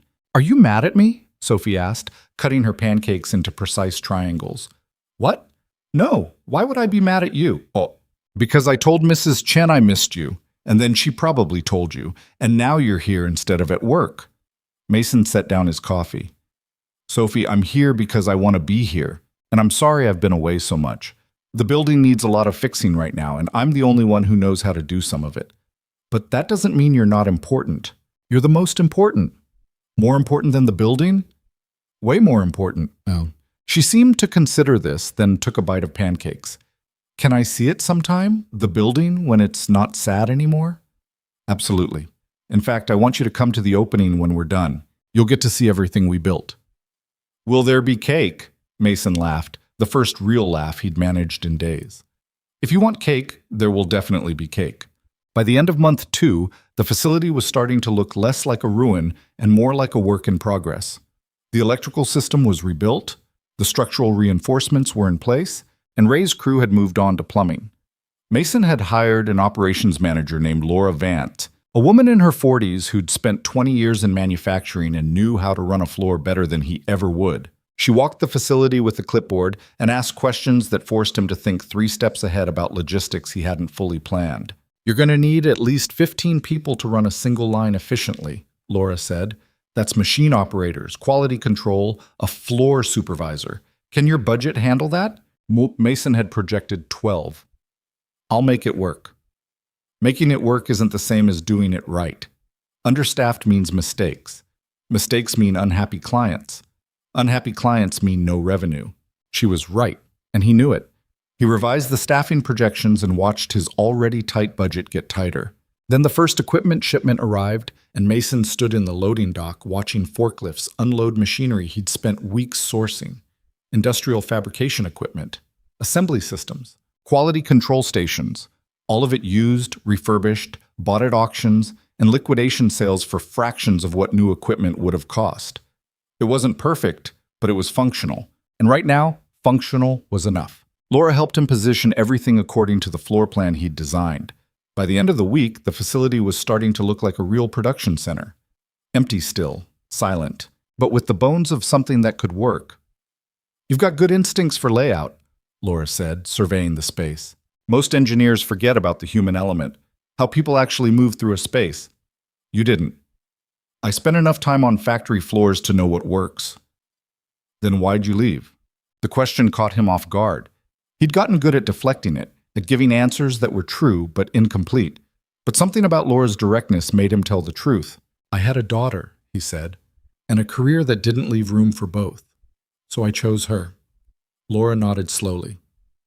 "That explains the repair shop. Doesn't explain why you're back now, taking a risk most people wouldn't touch." "Because I'm tired of being underestimated." "Fair enough." She turned back to the floor.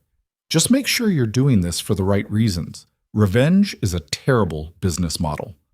Mason wanted to argue, but the words stuck. Was that what this was? Revenge against Evelyn Hart and everyone else who'd dismissed him? Or was it something else? Proof to himself that he was still the person he'd been before everything fell apart. He didn't have an answer. 3 months into the renovation, Mason received a call from Richard Thorne at Hartwell Industrial. "Mr. Calloway, I hope I'm not interrupting. I heard through industry channels that you're opening a manufacturing facility. Word gets around." "It does. I wanted to reach out because we're currently reviewing our supplier contracts, and I think there might be an opportunity for collaboration. Would you be interested in discussing it?" "But..." Mason's first instinct was suspicion. Hartwell Industrial hadn't wanted his expertise when he was nobody. Now that he was building something, suddenly they saw value. But suspicion didn't pay bills, and a contract with Hartwell could provide the stable revenue he desperately needed. "I'm listening," he said. They arranged a meeting for the following week. Mason walked into Hartwell Industrial's corporate offices for the second time, but this visit felt different. He wasn't a contractor being summoned to fix a problem. He was a potential partner, and the shift in treatment was noticeable. Richard greeted him personally, offered coffee that was actually good, led him to a proper conference room instead of making him wait in the lobby. Evelyn Hart was already there. She stood when he entered, extending a hand. "Mr. Calloway, good to see you again." Her grip was firm, professional, giving away nothing. Up close, Mason noticed details he'd missed during their first encounter.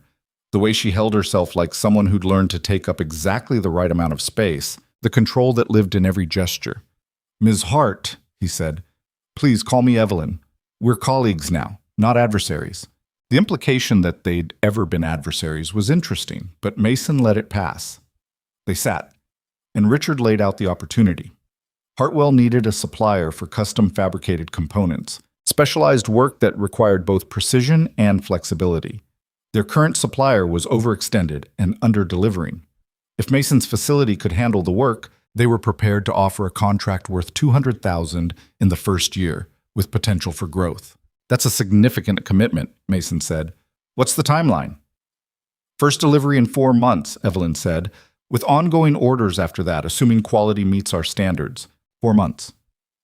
Mason's facility would barely be operational by then.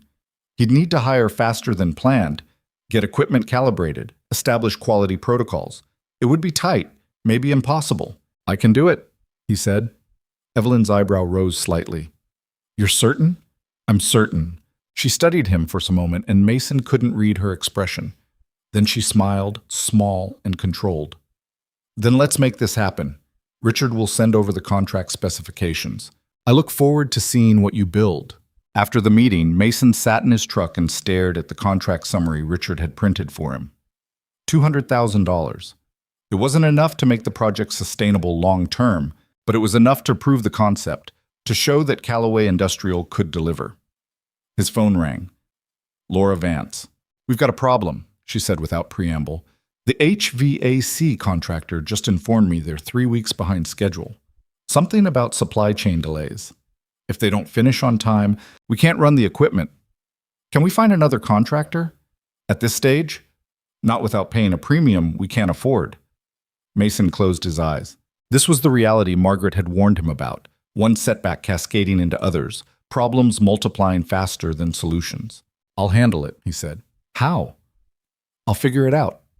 He called the HVAC contractor, negotiated, pleaded, and finally offered a bonus for early completion that would eat into his already thin margins. The contractor agreed, and Mason hung up feeling like he'd just traded one problem for another slightly smaller one. That night, he got home at 10:30 to find Sophie sitting at the kitchen table with Mrs. Chen, working on a drawing.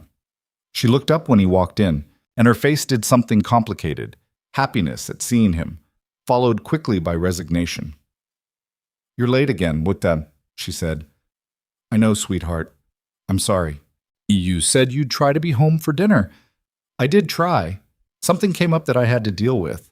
Sophie went back to her drawing, and Mason felt the distance growing between them, measured not in feet, but in broken promises and missed moments.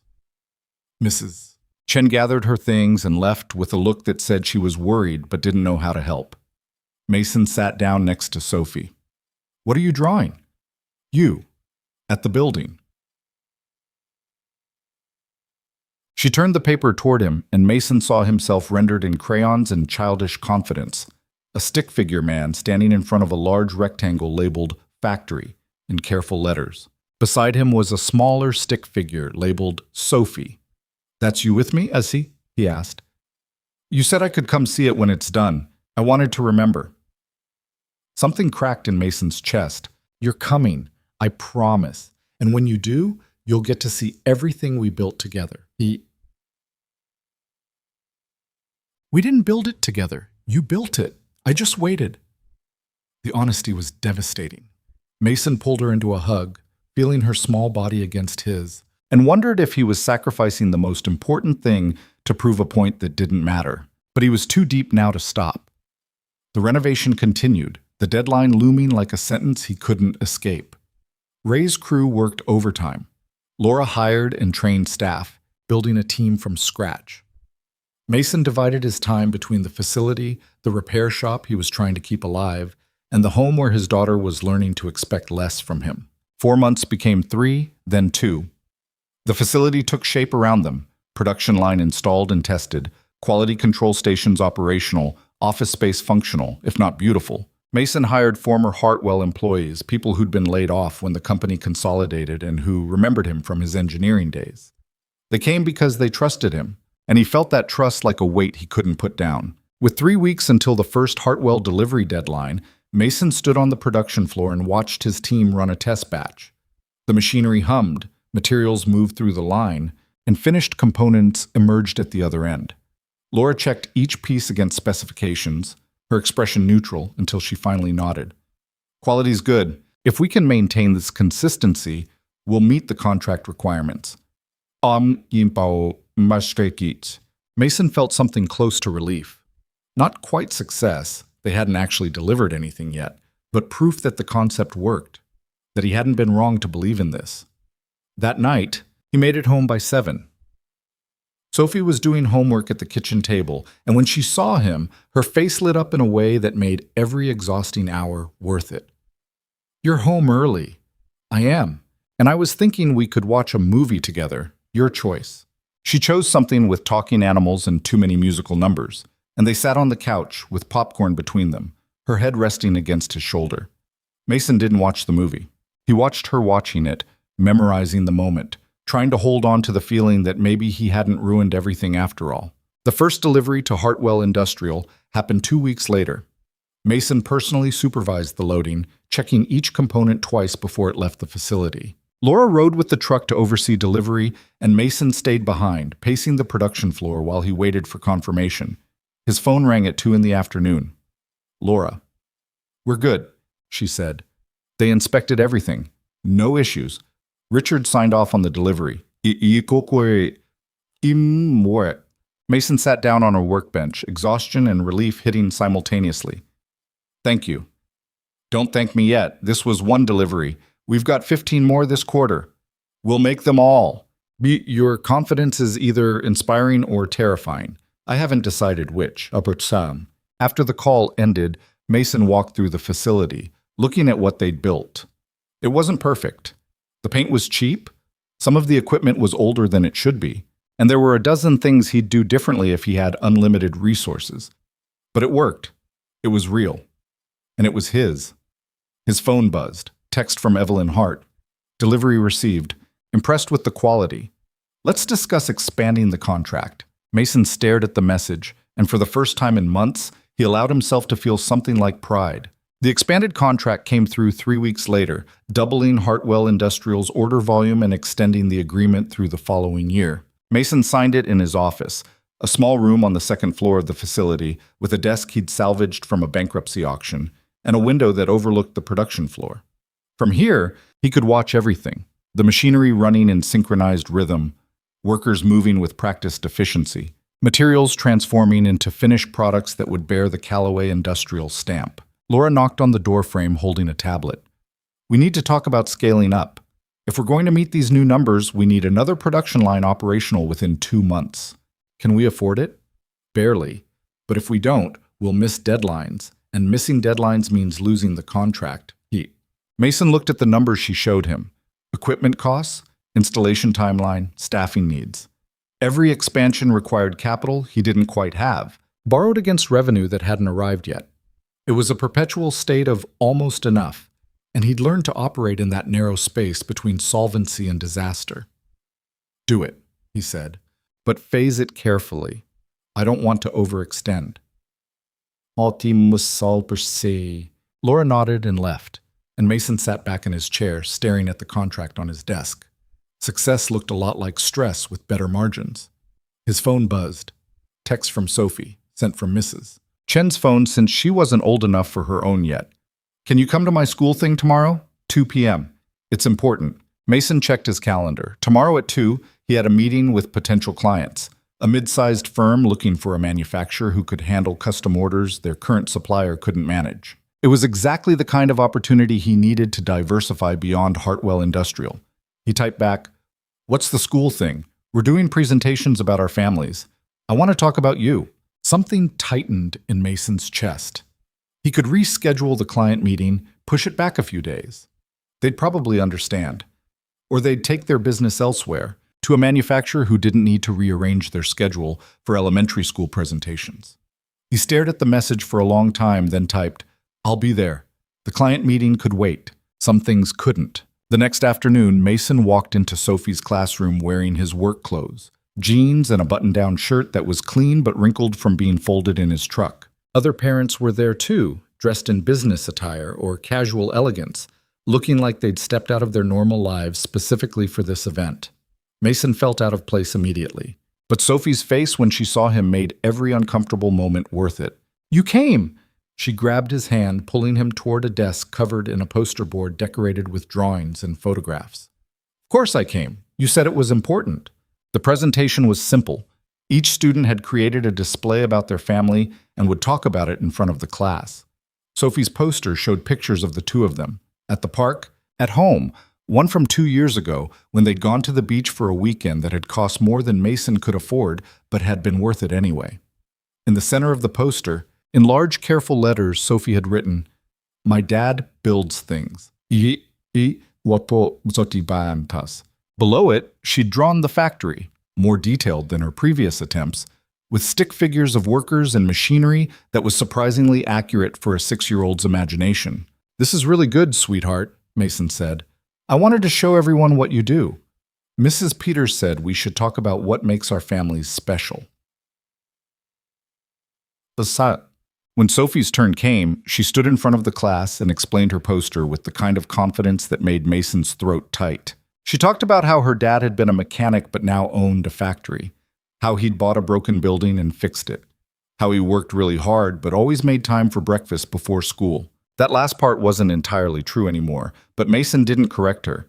In her mind, that's who he was, the father who always made time, and maybe the fact that she believed it meant he hadn't failed completely. After the presentations, the teacher approached him. "Mr. Calloway, Sophie talks about you constantly. She's very proud of what you've accomplished."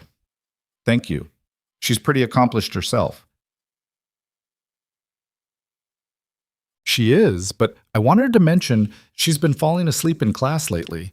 Just a few times, but it's unusual for her. Is everything okay at home?" Mason felt something cold settle in his stomach. "She's been falling asleep?" "Only recently. I thought you should know."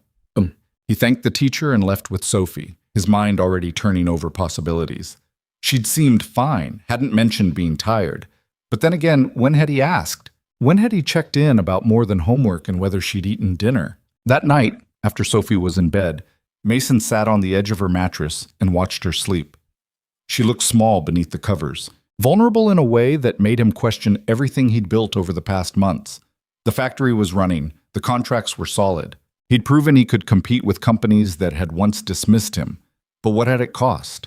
He thought about what Mrs. Chen had said months ago, that the world punished reckless people. He thought he was being careful, balancing everything with precision. Now he wondered if he'd just been fooling himself, pretending he could have both success and presence, when maybe those things were fundamentally opposed. The next morning, Mason called Laura. "I need to adjust my schedule. I'm going to work from home 2 days a week." There was a pause. "Can you do that?" "We've got production deadlines. You can handle the floor. I'll be available by phone for anything critical. But I need more time with my daughter. Is everything okay?" "It will be," Mason said, hoping that was true. The adjustment wasn't easy. Working from home meant constant interruptions, laptop open on the kitchen table while Sophie did homework beside him, calls with suppliers happening during cartoon commercial breaks. But it meant he was there when she got off the school bus. It meant dinner together more nights than not. It meant she stopped falling asleep in class because she wasn't staying up late waiting for him to come home. 6 months into operations, Callaway Industrial had grown to 32 employees and was operating at nearly full capacity.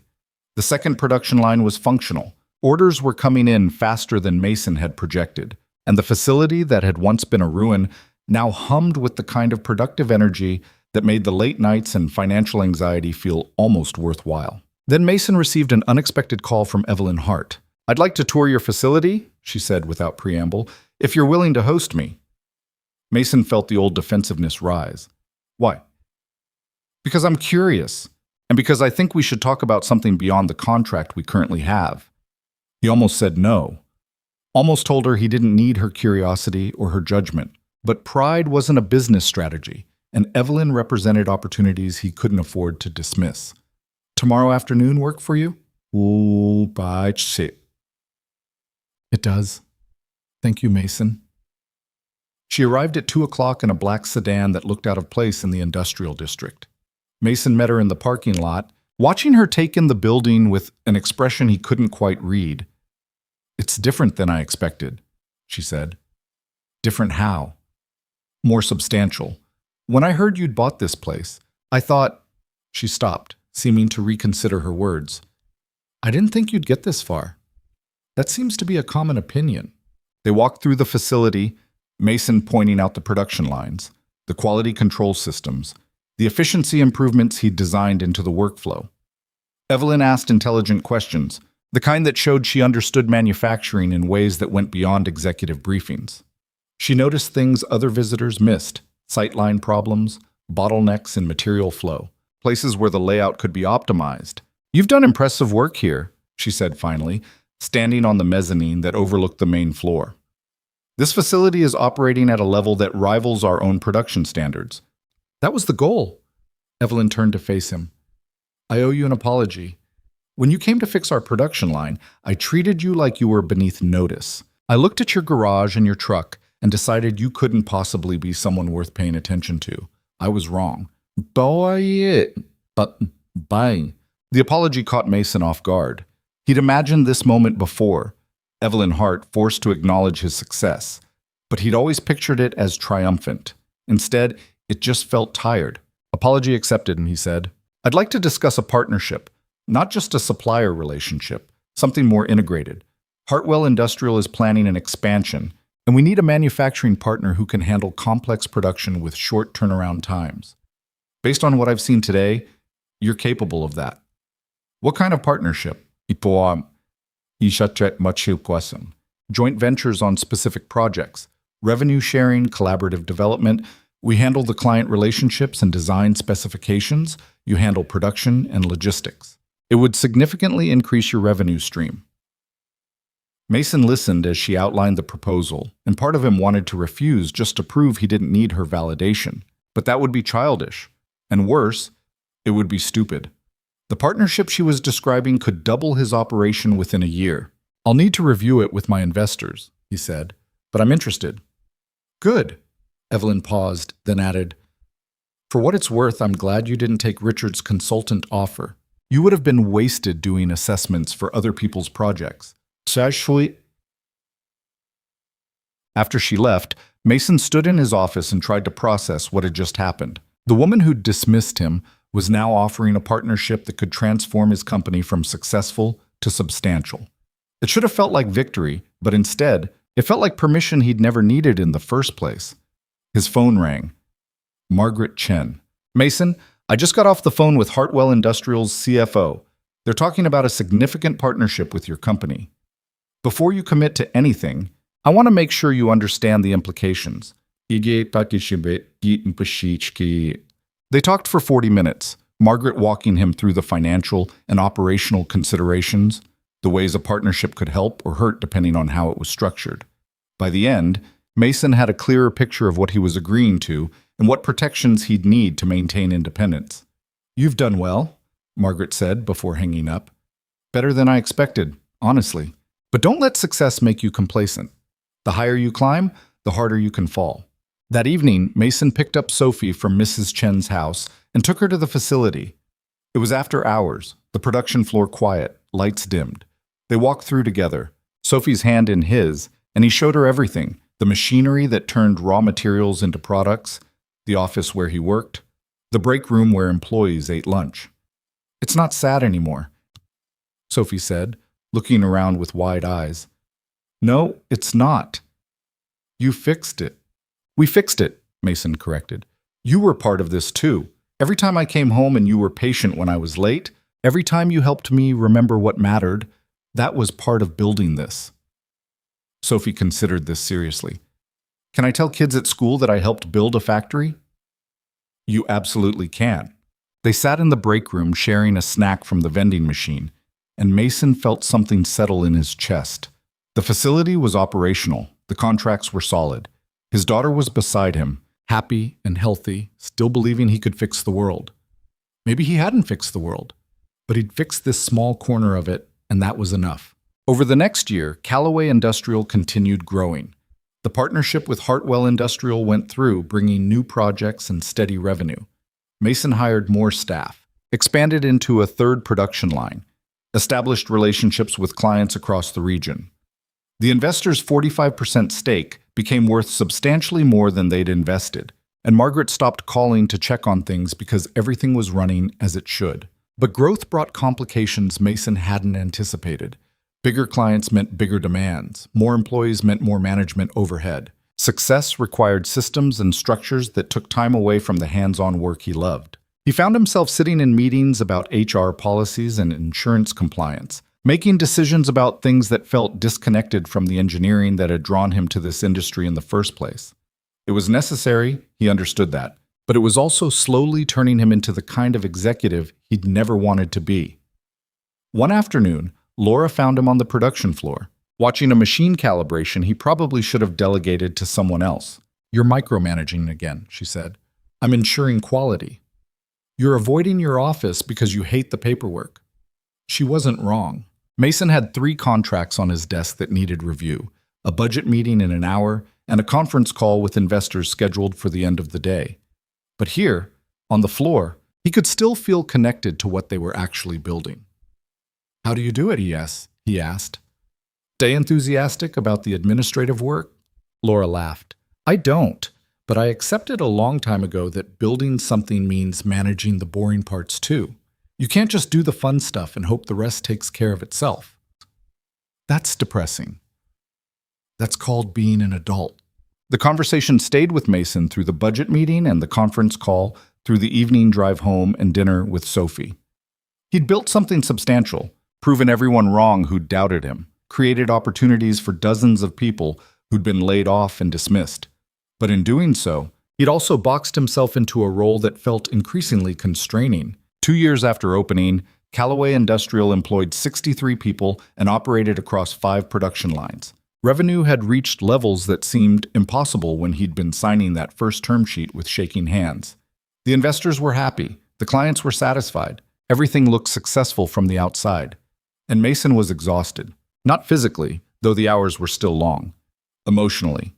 He was tired of fighting for every percentage point of market share, tired of justifying decisions to investors, tired of managing personalities and politics, when he just wanted to design systems. One evening, sitting in his office after everyone had gone home, he pulled up the blueprints from 3 years ago, the original renovation plans he'd drawn before any of this became real. Looking at them now, he could see his younger self's ambition, the belief that building a factory would somehow prove his worth. He wondered what that younger version would think of where he was now. His phone rang. Sophie calling from home. "Dad, when are you coming home?" "Soon, sweetheart. Why?" "Because I want to show you something I made, and because you're always at work." The accusation was gentle but clear. He'd promised her things would be different, that success wouldn't mean absence, and for a while he'd kept that promise. But the past 6 months had seen him slipping back into old patterns, staying late, working weekends, justifying it all as necessary for the business. "I'll be home in 20 minutes, he said. "Promise?" Promise. He kept it. He locked his office, left the facility, and drove home in time to see Sophie's project, an elaborate construction made from cardboard boxes and duct. Tape that was supposed to be a model of his factory, but looked more like an abstract interpretation of chaos. "It's beautiful," he said, and meant it. "It's weird," Sophie corrected, "but I worked hard on it." Mason sat on the floor beside her creation, and something clicked into place. The factory had never been about proving himself to Evelyn Hart or any of the other people who'd underestimated him.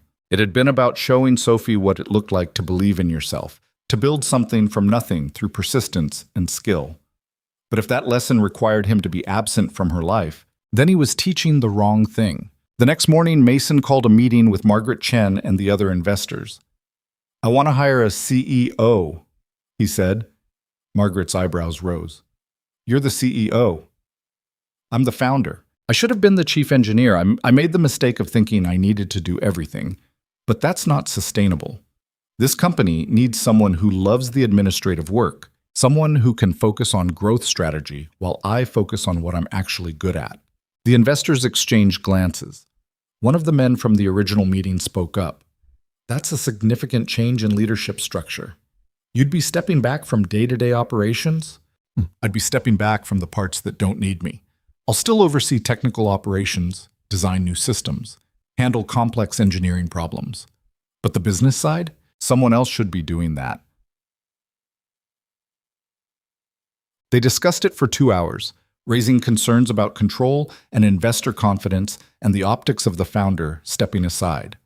Mason listened to all of it and remained firm. He'd built the company.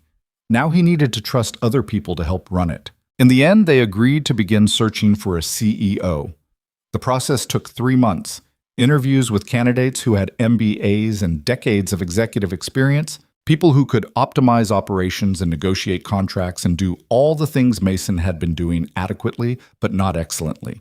They hired a woman named Patricia Moreno, 52 years old, formerly a COO at a regional manufacturing firm that had been acquired by a national conglomerate. She was competent, direct, and unimpressed by Mason's engineering credentials in a way that felt refreshing. "I'm here to run the business," she said during their first meeting. "You're here to make sure we build things that work.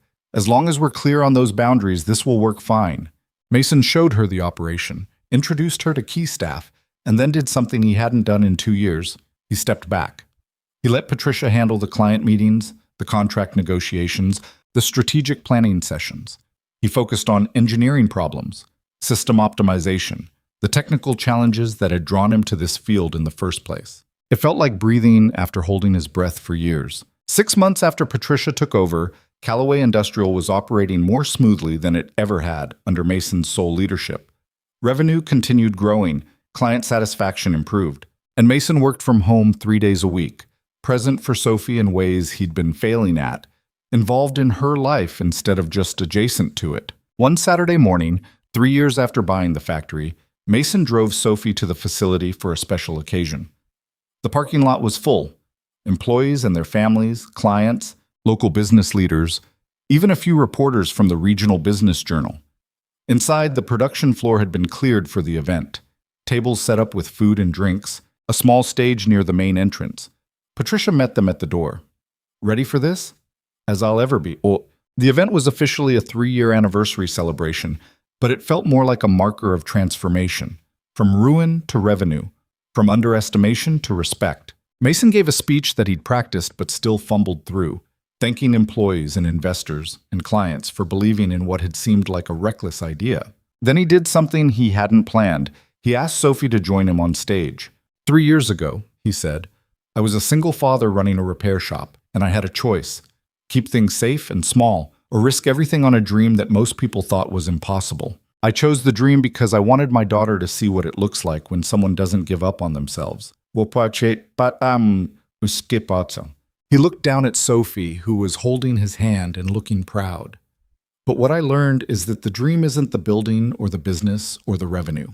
It's about knowing your value even when nobody else does. It's about building something that matters while staying connected to the people you love. And it's about understanding that success isn't proving other people wrong. It's proving yourself right. The applause was generous, and Mason stepped off the stage feeling lighter than he had in months. After the event, as the crowd dispersed and cleanup began, Mason walked through the facility one more time. The machinery sat quiet, the production line still, but the space hummed with potential energy. The promise of Monday morning when work would resume, orders would be filled, and the cycle would continue. Evelyn Hart approached from behind. That was a good speech. More honest than most people manage at these things. I'm not good at pretending, Mason said. No, you're not. That's part of what makes you effective. She hesitated, then added, I've been thinking about what you said, about knowing your value when nobody else does. I spent years building Hartwell Industrial into what it is now. And somewhere along the way, I started measuring my value by revenue numbers and market position. I'd forgotten what it felt like to build something because it mattered, not just because it was profitable. Is there a difference? There should be. She looked around the facility. You reminded me of that, so thank you. After she left, Mason found Sophie in the break room, eating cake that was definitely her third piece, but who was counting? This is good cake, she said seriously. It is. Are you happy, Dad? The question was simple, childlike, but it carried weight. Was he happy? He'd achieved what he set out to do, built a company, gained respect, created opportunities. But happiness had always been secondary to proving himself, and he'd never stopped to consider whether success and happiness were the same thing. Looking at Sophie, covered in frosting and smiling, he realized they weren't, but they could coexist if you prioritized correctly. Yeah, he said, I am. That evening, Mason drove past his old repair shop on the way home. The building was still there, rented now to a new tenant who'd turned it into a small cafe. The sign he'd hung years ago, Callaway's Repair, was gone, replaced by something cheerful and modern. For a moment, he felt a pang of loss. That shop had been his life for 6 years, the place where he'd survived when survival was the only goal. Then he kept driving, taking Sophie home to the house they still rented because owning hadn't seemed important yet. And he realized the loss wasn't about the shop. It was about the person he'd been when he'd needed that shop to define him. The following week, Mason met with the City Planning Commission about a new project, a workforce development program that would train unemployed workers in manufacturing skills. It was something he'd been considering for months, a way to give back to the community that had supported him and to create opportunities for people who were where he'd been 3 years ago, underestimated and dismissed, but capable of more. The program would cost money, Callaway. Industrial didn't strictly have to spare. Patricia argued against it from a purely financial perspective. But Mason pushed it through anyway, because some things mattered more than margins. 6 months later, the first cohort of trainees graduated, and Mason stood in the ceremony watching people who'd been written off by the economy receive certifications and job offers. Several of them would come to work at Callaway Industrial. Others would go to competitors or different industries entirely. It didn't matter. What mattered was that they'd been given a chance. Sophie attended the ceremony with him, now 8 years old and starting to understand the bigger picture of what her father had built. On the drive home, she asked the question that had been living underneath everything for years. Why did you build the factory? Really?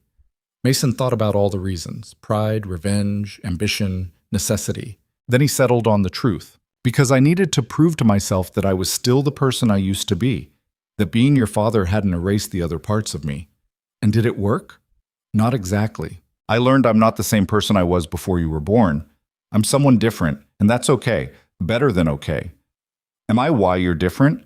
You're the best reason I could have. Years passed, the kind that blur together in memory because they're defined by steady progress rather than dramatic change.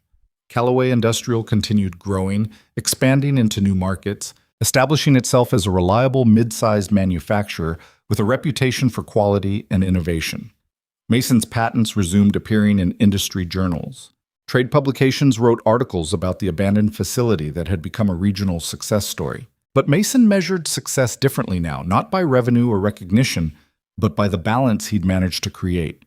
He was present for Sophie's school plays and soccer games. He taught weekend engineering workshops for kids interested in manufacturing. He still worked long hours sometimes, but he'd learned when to stop, when to close the laptop and be fully present. And he'd learned that being underestimated hadn't been a curse. It had been a gift that freed him from the pressure of expectation, allowing him to build something on his own terms without worrying about who was watching. On Sophie's 10th birthday, Mason took her back to the facility one last time. They stood in the parking lot, looking at the building that had transformed from ruins to revenue, and he pointed to the sign above the main entrance. It was simple, understated, just one word in clean industrial lettering: Callaway. No titles, no explanations. Just his name representing everything they'd built. The risks and the renovations, the failures and the successes, the long nights and the promises kept. "What do you think?" he asked. Sophie studied the sign with the seriousness of someone who understood what it represented. "I think it looks like you," she said finally. "Nothing fancy? Just real?" Mason smiled. Real was exactly what he'd been aiming for. Inside the facility, Patricia was conducting a tour for potential clients. The production lines hummed with their usual rhythm. Employees moved with practiced efficiency. Everything functioned the way it was supposed to, no longer requiring Mason's constant presence to keep it running. He'd built something that could exist without him, which meant he'd built it right. Walking back to his truck with Sophie, Mason thought about the past decade. The divorce that had redefined everything. The repair shop that had been enough until it wasn't. The moment at Hartwell Industrial when he'd fixed their problem and been dismissed as insignificant. All of it had led here, to a 10-year-old daughter who believed her father could fix anything, and a factory that proved she wasn't entirely wrong. The thing about being underestimated, Mason had learned, was that it only had power if you believed the estimation. The moment you stopped needing external validation, stopped measuring yourself against other people's limited imagination, you became dangerous in the best possible way. You became someone who built things not to prove a point, but because building was what you were meant to do. And sometimes the person you were proving yourself to wasn't the CEO who dismissed you or the industry that had written you off. It was the 6-year-old waiting at home, believing you could fix the world. The 6-year-old who grew into a 10-year-old and kept believing, not because you were perfect, but because you showed up, kept trying, and never let failure define you. That was the real measure of success. Not the facility, or the revenue, or the respect earned from people who'd once dismissed him. The measure was in Sophie's smile when he picked her up from school, in the employees who had steady work and decent pay, in the knowledge that he'd taken something broken and made it whole through nothing more than persistence and belief in his own value. Mason started the truck and drove away from Callaway Industrial, leaving it behind for the weekend because he'd learned that the best thing you could build was a life that didn't require constant maintenance. Sophie talked about her birthday party plans, and he listened, present and engaged, no longer dividing his attention between the conversation and some imagined crisis at work. The factory would be there on Monday. The orders would still need filling, The business would continue its steady growth. But right now, on a sunny afternoon with his daughter beside him, planning a party that would probably involve too much cake and not enough adult supervision, Mason Calloway was exactly where he needed to be. Not fixing the world, just living in it, one intentional choice at a time.